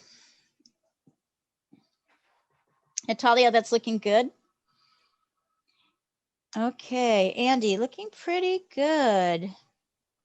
I think I ruined my background. Let me see. Oh yeah, I haven't sent it. I'll take Okay. a picture because All I right. changed the color of the pillows behind, Right. and because I thought they were so blue, but then I made them like whitish. Right. Let me see. Okay, let's see. Oh. Andy, I'm liking this. I feel a little bit like I want you to go darker here. And I'm not sure I want to so much see those brush strokes, right? Like right now I can see those brush strokes. So let's try and clean up a little bit, make this background look a little bit cleaner. Okay, when you say darker, you're saying darker, the background darker. The background, oh yeah, yeah. So this area here has got white in it. Yes. And That's I don't think I was trying to lighten. I got it too dark, and I was trying to lighten it a bit. I would rather you get it darker.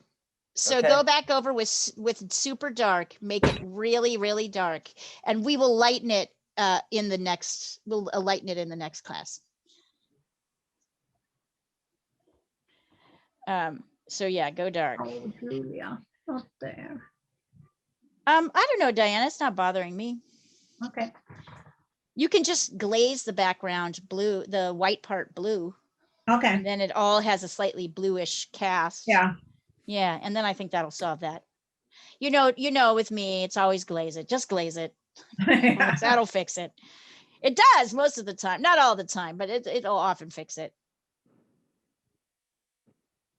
Does the cat look like it's kind of hanging together? Yes, it does. So strange with that angle. Did you see this picture my friend Jill posted yesterday? Her dog sat on my lap, and look at this. No. Look at this. She's sitting on my lap like she's a person. Yeah, she does. She's sitting on my lap like she's sitting on my lap. She just sat there, and she sat there forever. Like, that's funny. Such a strange little doggy. She found a human that cared for her. Yes. Her mother spoils her rotten. That was not a good blue.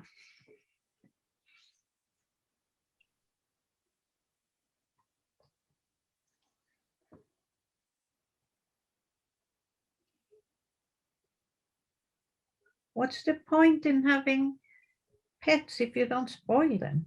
Exactly. Right.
Nice work. Good job, you guys.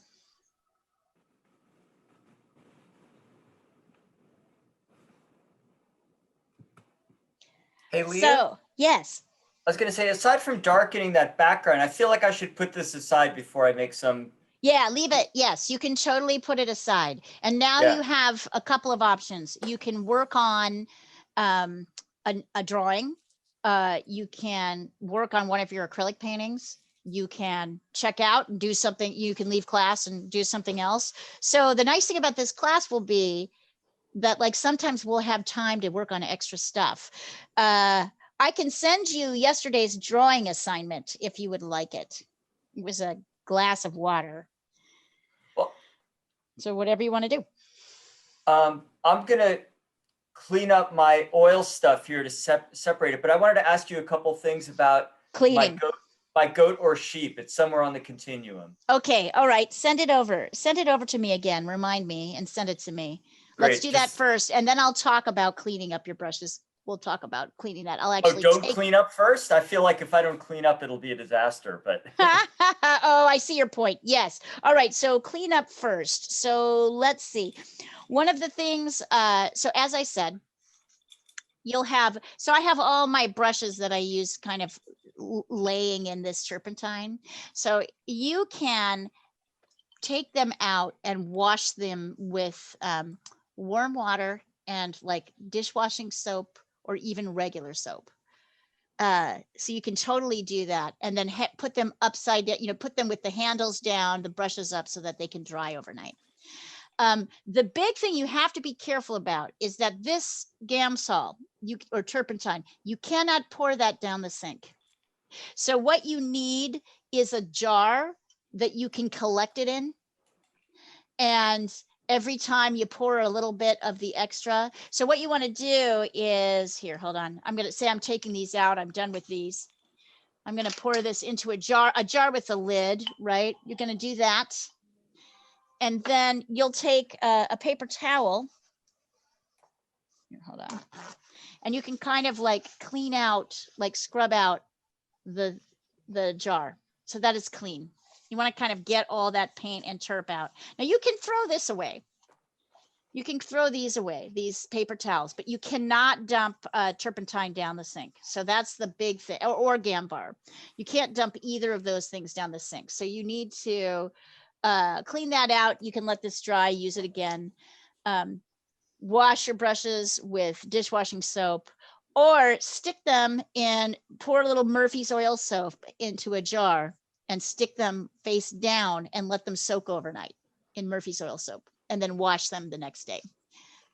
So that's my tips for you. And for those of us using the reusable plastic palettes, we can just use a little Gamsol on that to clean it up Yes, as well. absolutely. Use a little Gamsol, a little bit of paper towel, clean that up. Yep, exactly. Great. Okay, and then we'll talk sheep. Okay. Oh, Lana, nice, nice. I would say you should glaze it now, Lana. So why don't you glaze it a phthalo blue?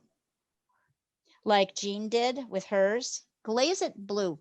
So wait until this background dries and then go over with the blue glaze to kind of push, and then you can start laying the lighter colors on the top.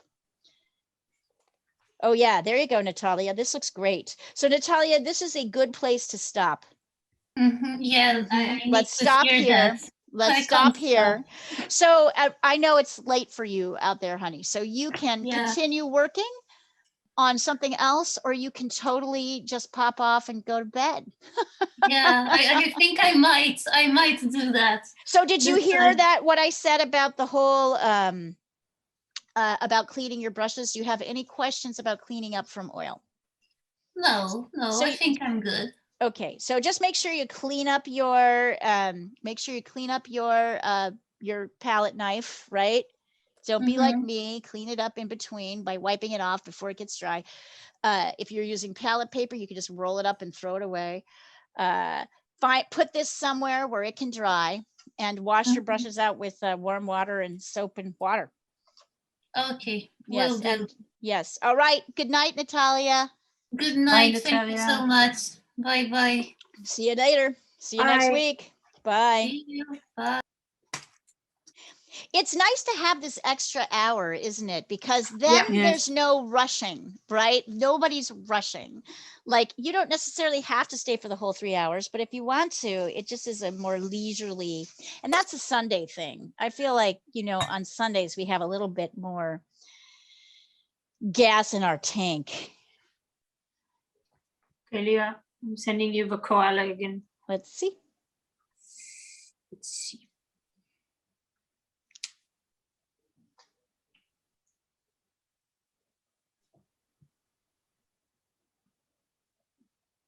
I added a few more details and I did those things you mentioned. Oh, Let's see. Oh, that looks wonderful. Yeah. Yeah.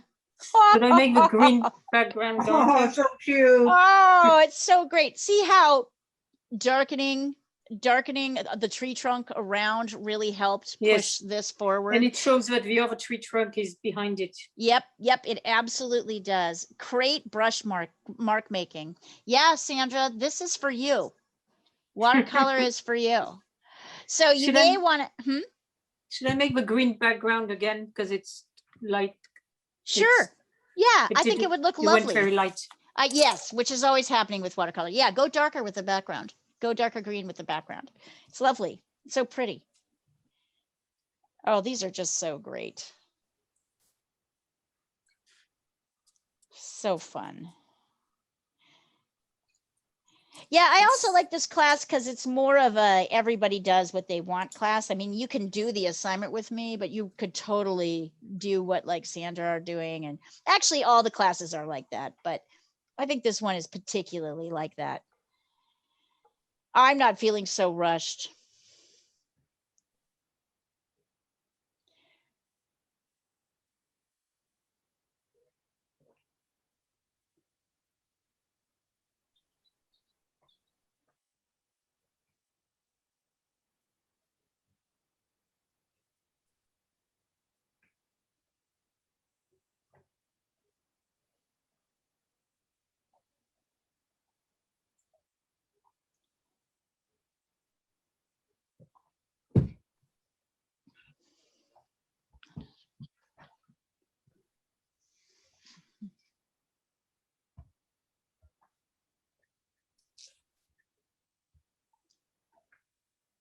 It's fun painting. This is a very fun painting.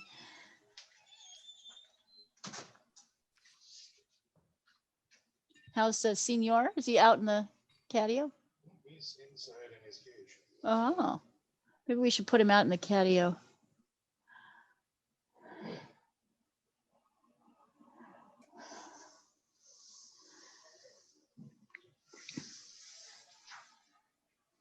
I'm destroying all my brushes because I forget to throw out the water and clean them after the day. So they, I have been known to do that too.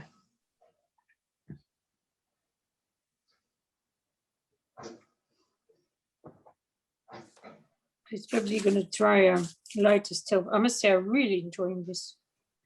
Isn't it fun?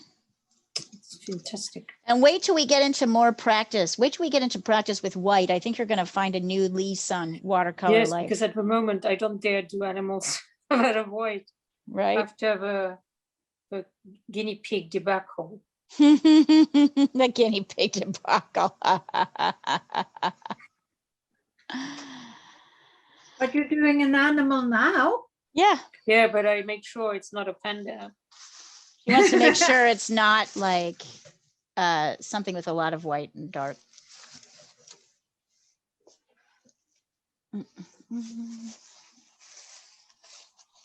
Okay, there he is. I think I better stop. Okay, let's see. Yes. Oh, that's perfect. Signed, sealed, delivered. Move on to the next one. Okay, I'm gonna make the edges white so that will make it even more impressive. Yeah. Oh, yeah. You're taking the tape off. Very Yep. nice. Send us a picture. Yes. I guess I'm feeling proud enough to sign them now. Yeah. Yeah, You know, that's the one you did that of was better. Hermes, the one you did of Hermes was great. I did It's a sign great that one. one. That's a great one. I need to get I- those framed.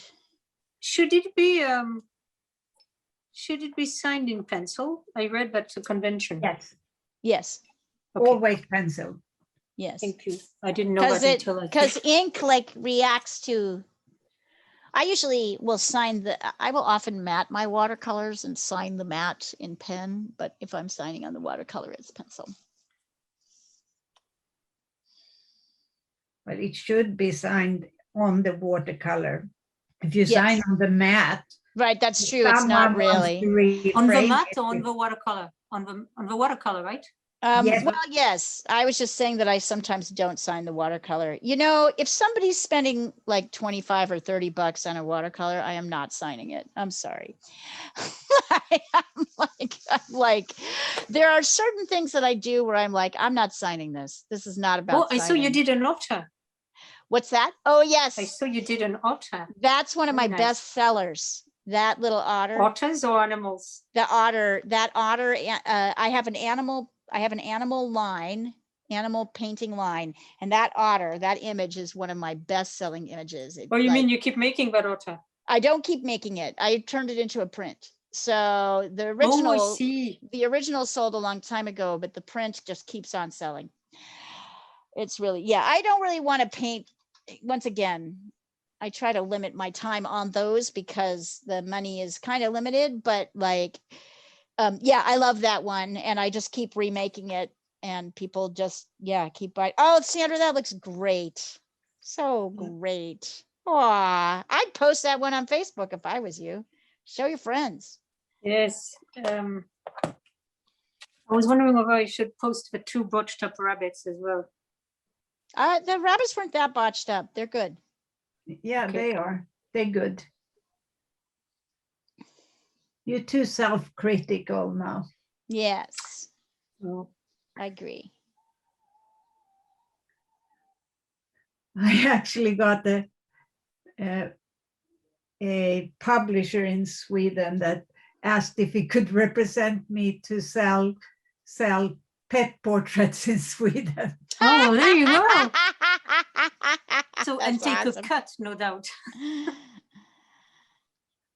That's awesome.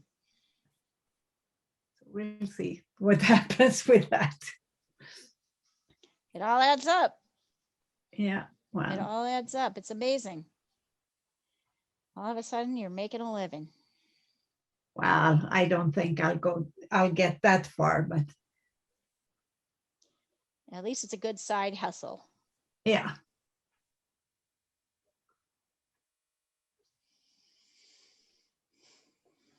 Well, I haven't made much money on it, especially as I quit the book. Oh, the book.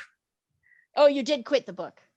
Yeah, Oh, okay. Yeah, they were but just they still on me. They are really upset that I'm quitting. well, hold the line. Yeah, You don't need the job. no, They I better don't. do it the way you want to do it if they're Yeah. going to do it at all. And I've worked in so many collaborative ways, both as a journalist and in theater. and Right. in You know when theater. something's rotten. Absolutely. You know when something's not good. Not Yeah. respectful. Yeah, Yep. and I gotcha. it's a collaborative thing. It's not something you dictate. Well, it's not worth it if you're not enjoying it. No, it's not. Yeah, exactly. It's not like you're making a huge amount of money on it. It's Right. just, it's going to stress you out. No, I could hear in our morning sessions how it was stressing you out. Yes. You kept calling it, saying you were uninspired and it was shitty. And yep, absolutely. Yeah. So good. But now I'm making, the cats I'm making are for a friend, That's a my different thing. life-saving friend.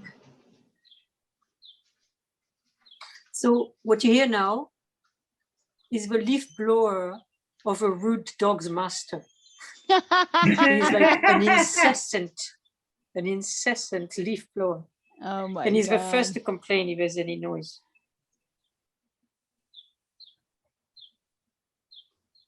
Fortunately, he's not right against me.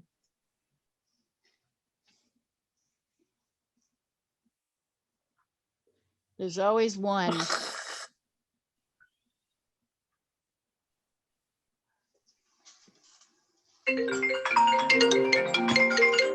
Sorry, I was going to turn off the sound.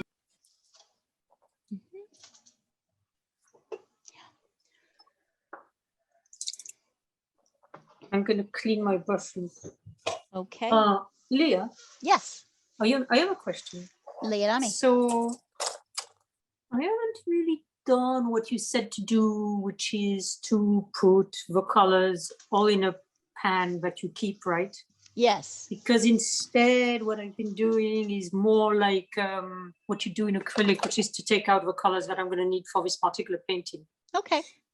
And so therefore I don't, if there's paint left, I don't always wash my my holes. I mean, like to throw the paint away. Mhm. But I'm trying to figure out how to do it. I mean, if you leave them in pans, doesn't mean you're no longer really working with tubes. It does mean you're working with tubes. It just means the tubes have dried. The paint is dried. If you want to keep using the paint, you got to save it. That's all. Right? If you want to keep using the paint, you've got to save it somewhere. To me, the easiest thing is to leave it in the same place that I put it so that I can keep adding to it. So that's really what that whole exercise is about. Also, I bring my watercolors a lot of places. So I pick them up and I bring them right, around. then that's But also, here. I just think in general, it makes sense. I mean, it's up to you, Sandra. But if you don't want to waste the paint, you need to leave the paint you need to let So the what I paint dry. do is that, yes, if I have some paint left, I just put cling film on it. I found that there's some people on YouTube who don't even clean the palette itself, the mixing area. Yeah, they But I like to found keep that going back in. And if you don't do that, then you kind of need a brown, and you just pick up the brown that's there, as opposed to trying to think exactly what brown you need. exactly, I don't like that. Exactly, me neither. So sometimes I will save. Sometimes I just get lazy and I don't take it off. And then when I start on a new project, I will look at what's in my pan and see, is my mixing and see, is that something I can use? But in general, I like to start with a clean slate too. I just like to start with a clean. I mean, I think it's good to keep it if you kind of haven't like finished this particular project. Exactly. Right. Exactly. So you're getting it. That's all. I'm still trying to figure out how to do it. I must say, I also really like the feel of porcelain, because it doesn't beat up. It doesn't Yeah, porcelain is wonderful. And if you don't carry it, it doesn't matter. And for the cats, it means they're unlikely to displace it. Right. Naughty cats. Oh yeah, they're all over my things. Remember the very first day I had a session with you? It was Katharina who suggested I might want to keep them out of a room, and they were screaming. They were so screaming. Incredibly angry. They were trying to ram the door. Yes, and I do remember that. They were trying to ram the door. You said, after all, but we were not going to paint, so I let them in. And they were so angry, they used to run in front of me. They were running in front of it. I do. Now you've got them. Furious. I've never done that again. Try to keep them. I do remember that. Little brats. Oh my God. Because it's their room as well. They were so angry. That is really funny. Yes, because they're used to doing what they want to. Mommy has set up a very nice life for them. Yes, and right now they're sleeping around me, which is good. I'd rather do that than try to throw themselves against the door. It's funny. I would almost always love to have I would almost always love to have, that's a good sheet. He did good. I would almost always love to have the cats around me. I'd love to have either Hermes or Muka. Just that Hermes, if he's not, when he's sleeping, it's fantastic. He's or mellow. But when he wants attention, he's like a very, like he doesn't have He'll another get cat. more laid back. He's Yeah. very young. I can see already he is, but like, like I'm his playmate. So like he jumps up, because like Muka right won't play before with him. class, just as class started today, Diana and I were talking and he leaped up on my keyboard and like shut off the computer, right? Like Diana and I were like right in the middle of a conversation and he whoop, like right there. And I'm like, dude, you cannot, no, you cannot do that. Yeah, I can already tell he's going to be really mellow. Yeah, he's yeah. Eventually, but not now. He's just a baby right now. Yeah. He is a baby. It's funny, and that's why he kind of like when I carry him upside down, he's sort of passive. He gets very passive because he's like, that's his baby pose. That's what he wants. Yeah, he wants me. And he gives Rob and I were recording a birthday greeting for a friend, and I had Muka in here, and Rob had Hermes in the house, the apartment, and Hermes was like, Rob was holding Hermes like this, and Hermes was like gazing at Rob like, I love you so much. That's really cute. Makes up for all the naughtiness. All right. Okay, I'm good. We've got about 20 minutes left. So if anybody wants to, Andy, I pulled up your sheep so we can talk about it. I'm assuming he's off cleaning stuff up. And he'll come back when he's ready.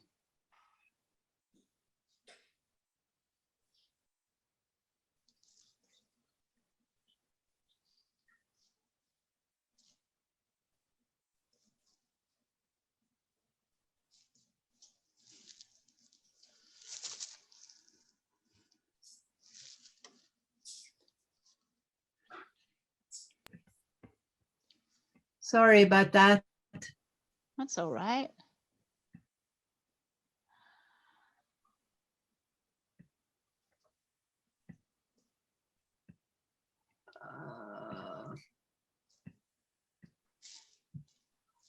So I'm back.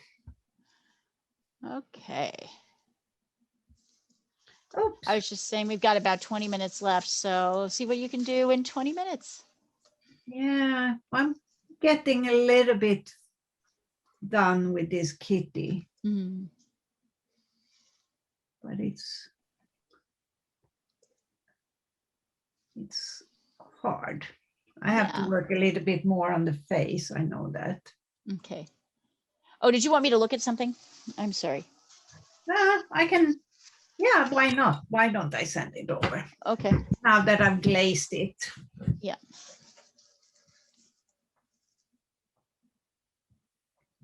Oh, come on.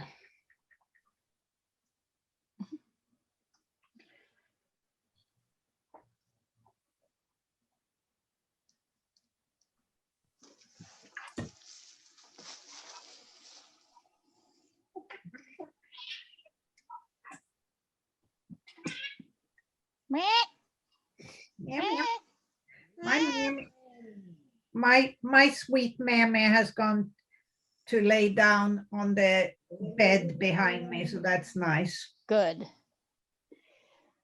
She was in my lap forever. Rabbit.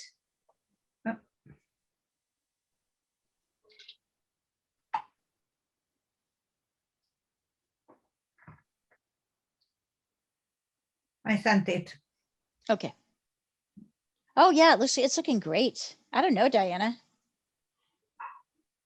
I mean, maybe you might want to do something a little bit more texture with the ears. Yeah.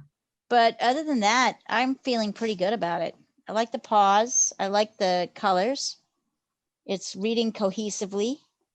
The sort of front part of the body is lighter. The back part is a little bit bluer and darker. I think just a little bit more detail in the ears and then you're done. Okay. I And then love the paws. I love the paws. those darn whiskers. Oh, right. Yes. And then remember that when you add the whiskers in, you're going to glaze over them Yeah, so that they don't look so bright. Yeah.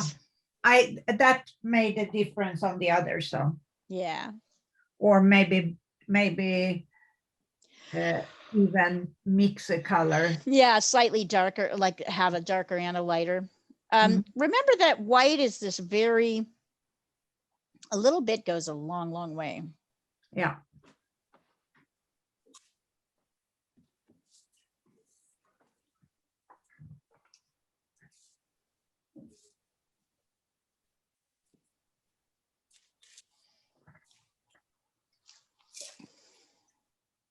I guess the other advantage, Leah, about doing it the way you do is you know which color is which.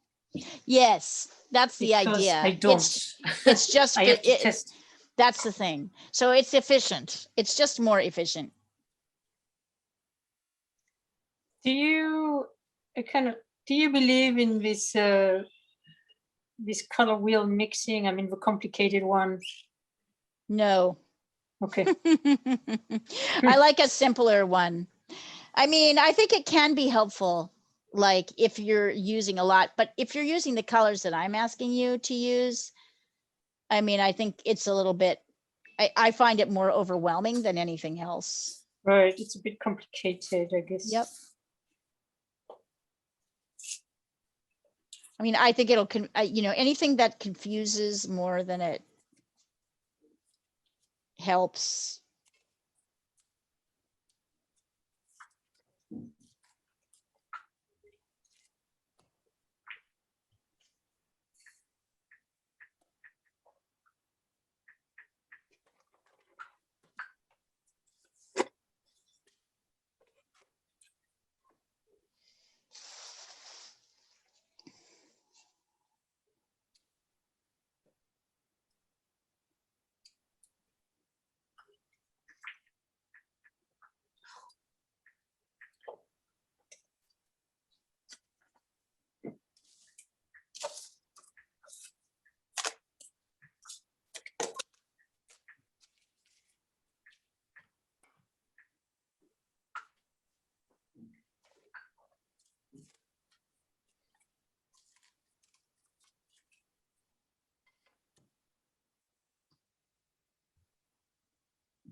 All right.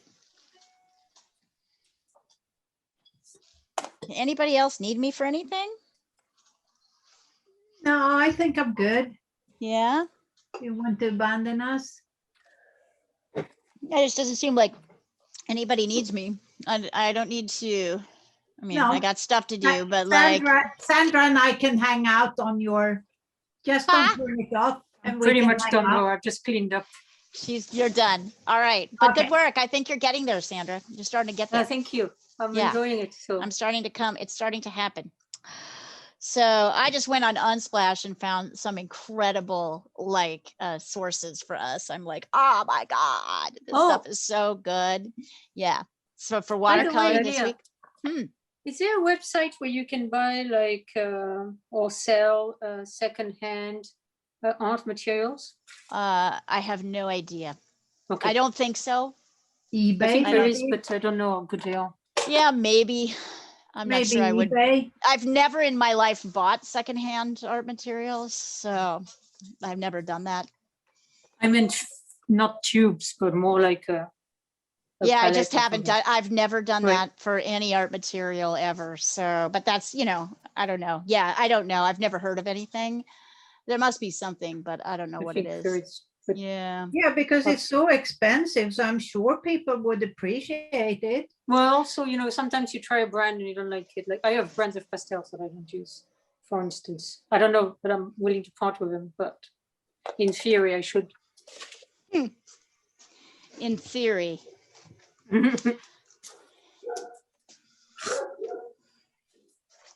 All Well, thank you right. very much, Leah. That was Great. fun. Great work, darling. You did good. You're Yeah. getting there. And yeah, you can do this. You can come here instead of Marie's class. If you're going to do like your own thing anyway, you might as well jump into painting rather than Yeah, I pastel landscape. was gonna do that one today because I like Brooks and I liked that picture. Yeah, it was But a I was wonderful. actually so relieved when I saw that it was cancelled. It's a lot of class. I mean, 5 hours is awesome. Like you can get it done. But But last week, I still don't have much staying Yeah. power. Last week, I meant to join your class, but I fell asleep. I get it. I totally get it. Do what you can do. Hey guys, I have a friend who needs me to, she's been having like Sure. some health stuff and she Go is ahead.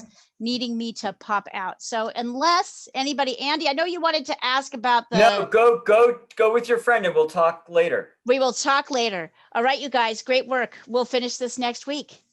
Yay. Bye, everyone. Bye, Leah. Bye everybody. We'll see you soon. Ciao. Bye, guys. Bye. Bye. Bye.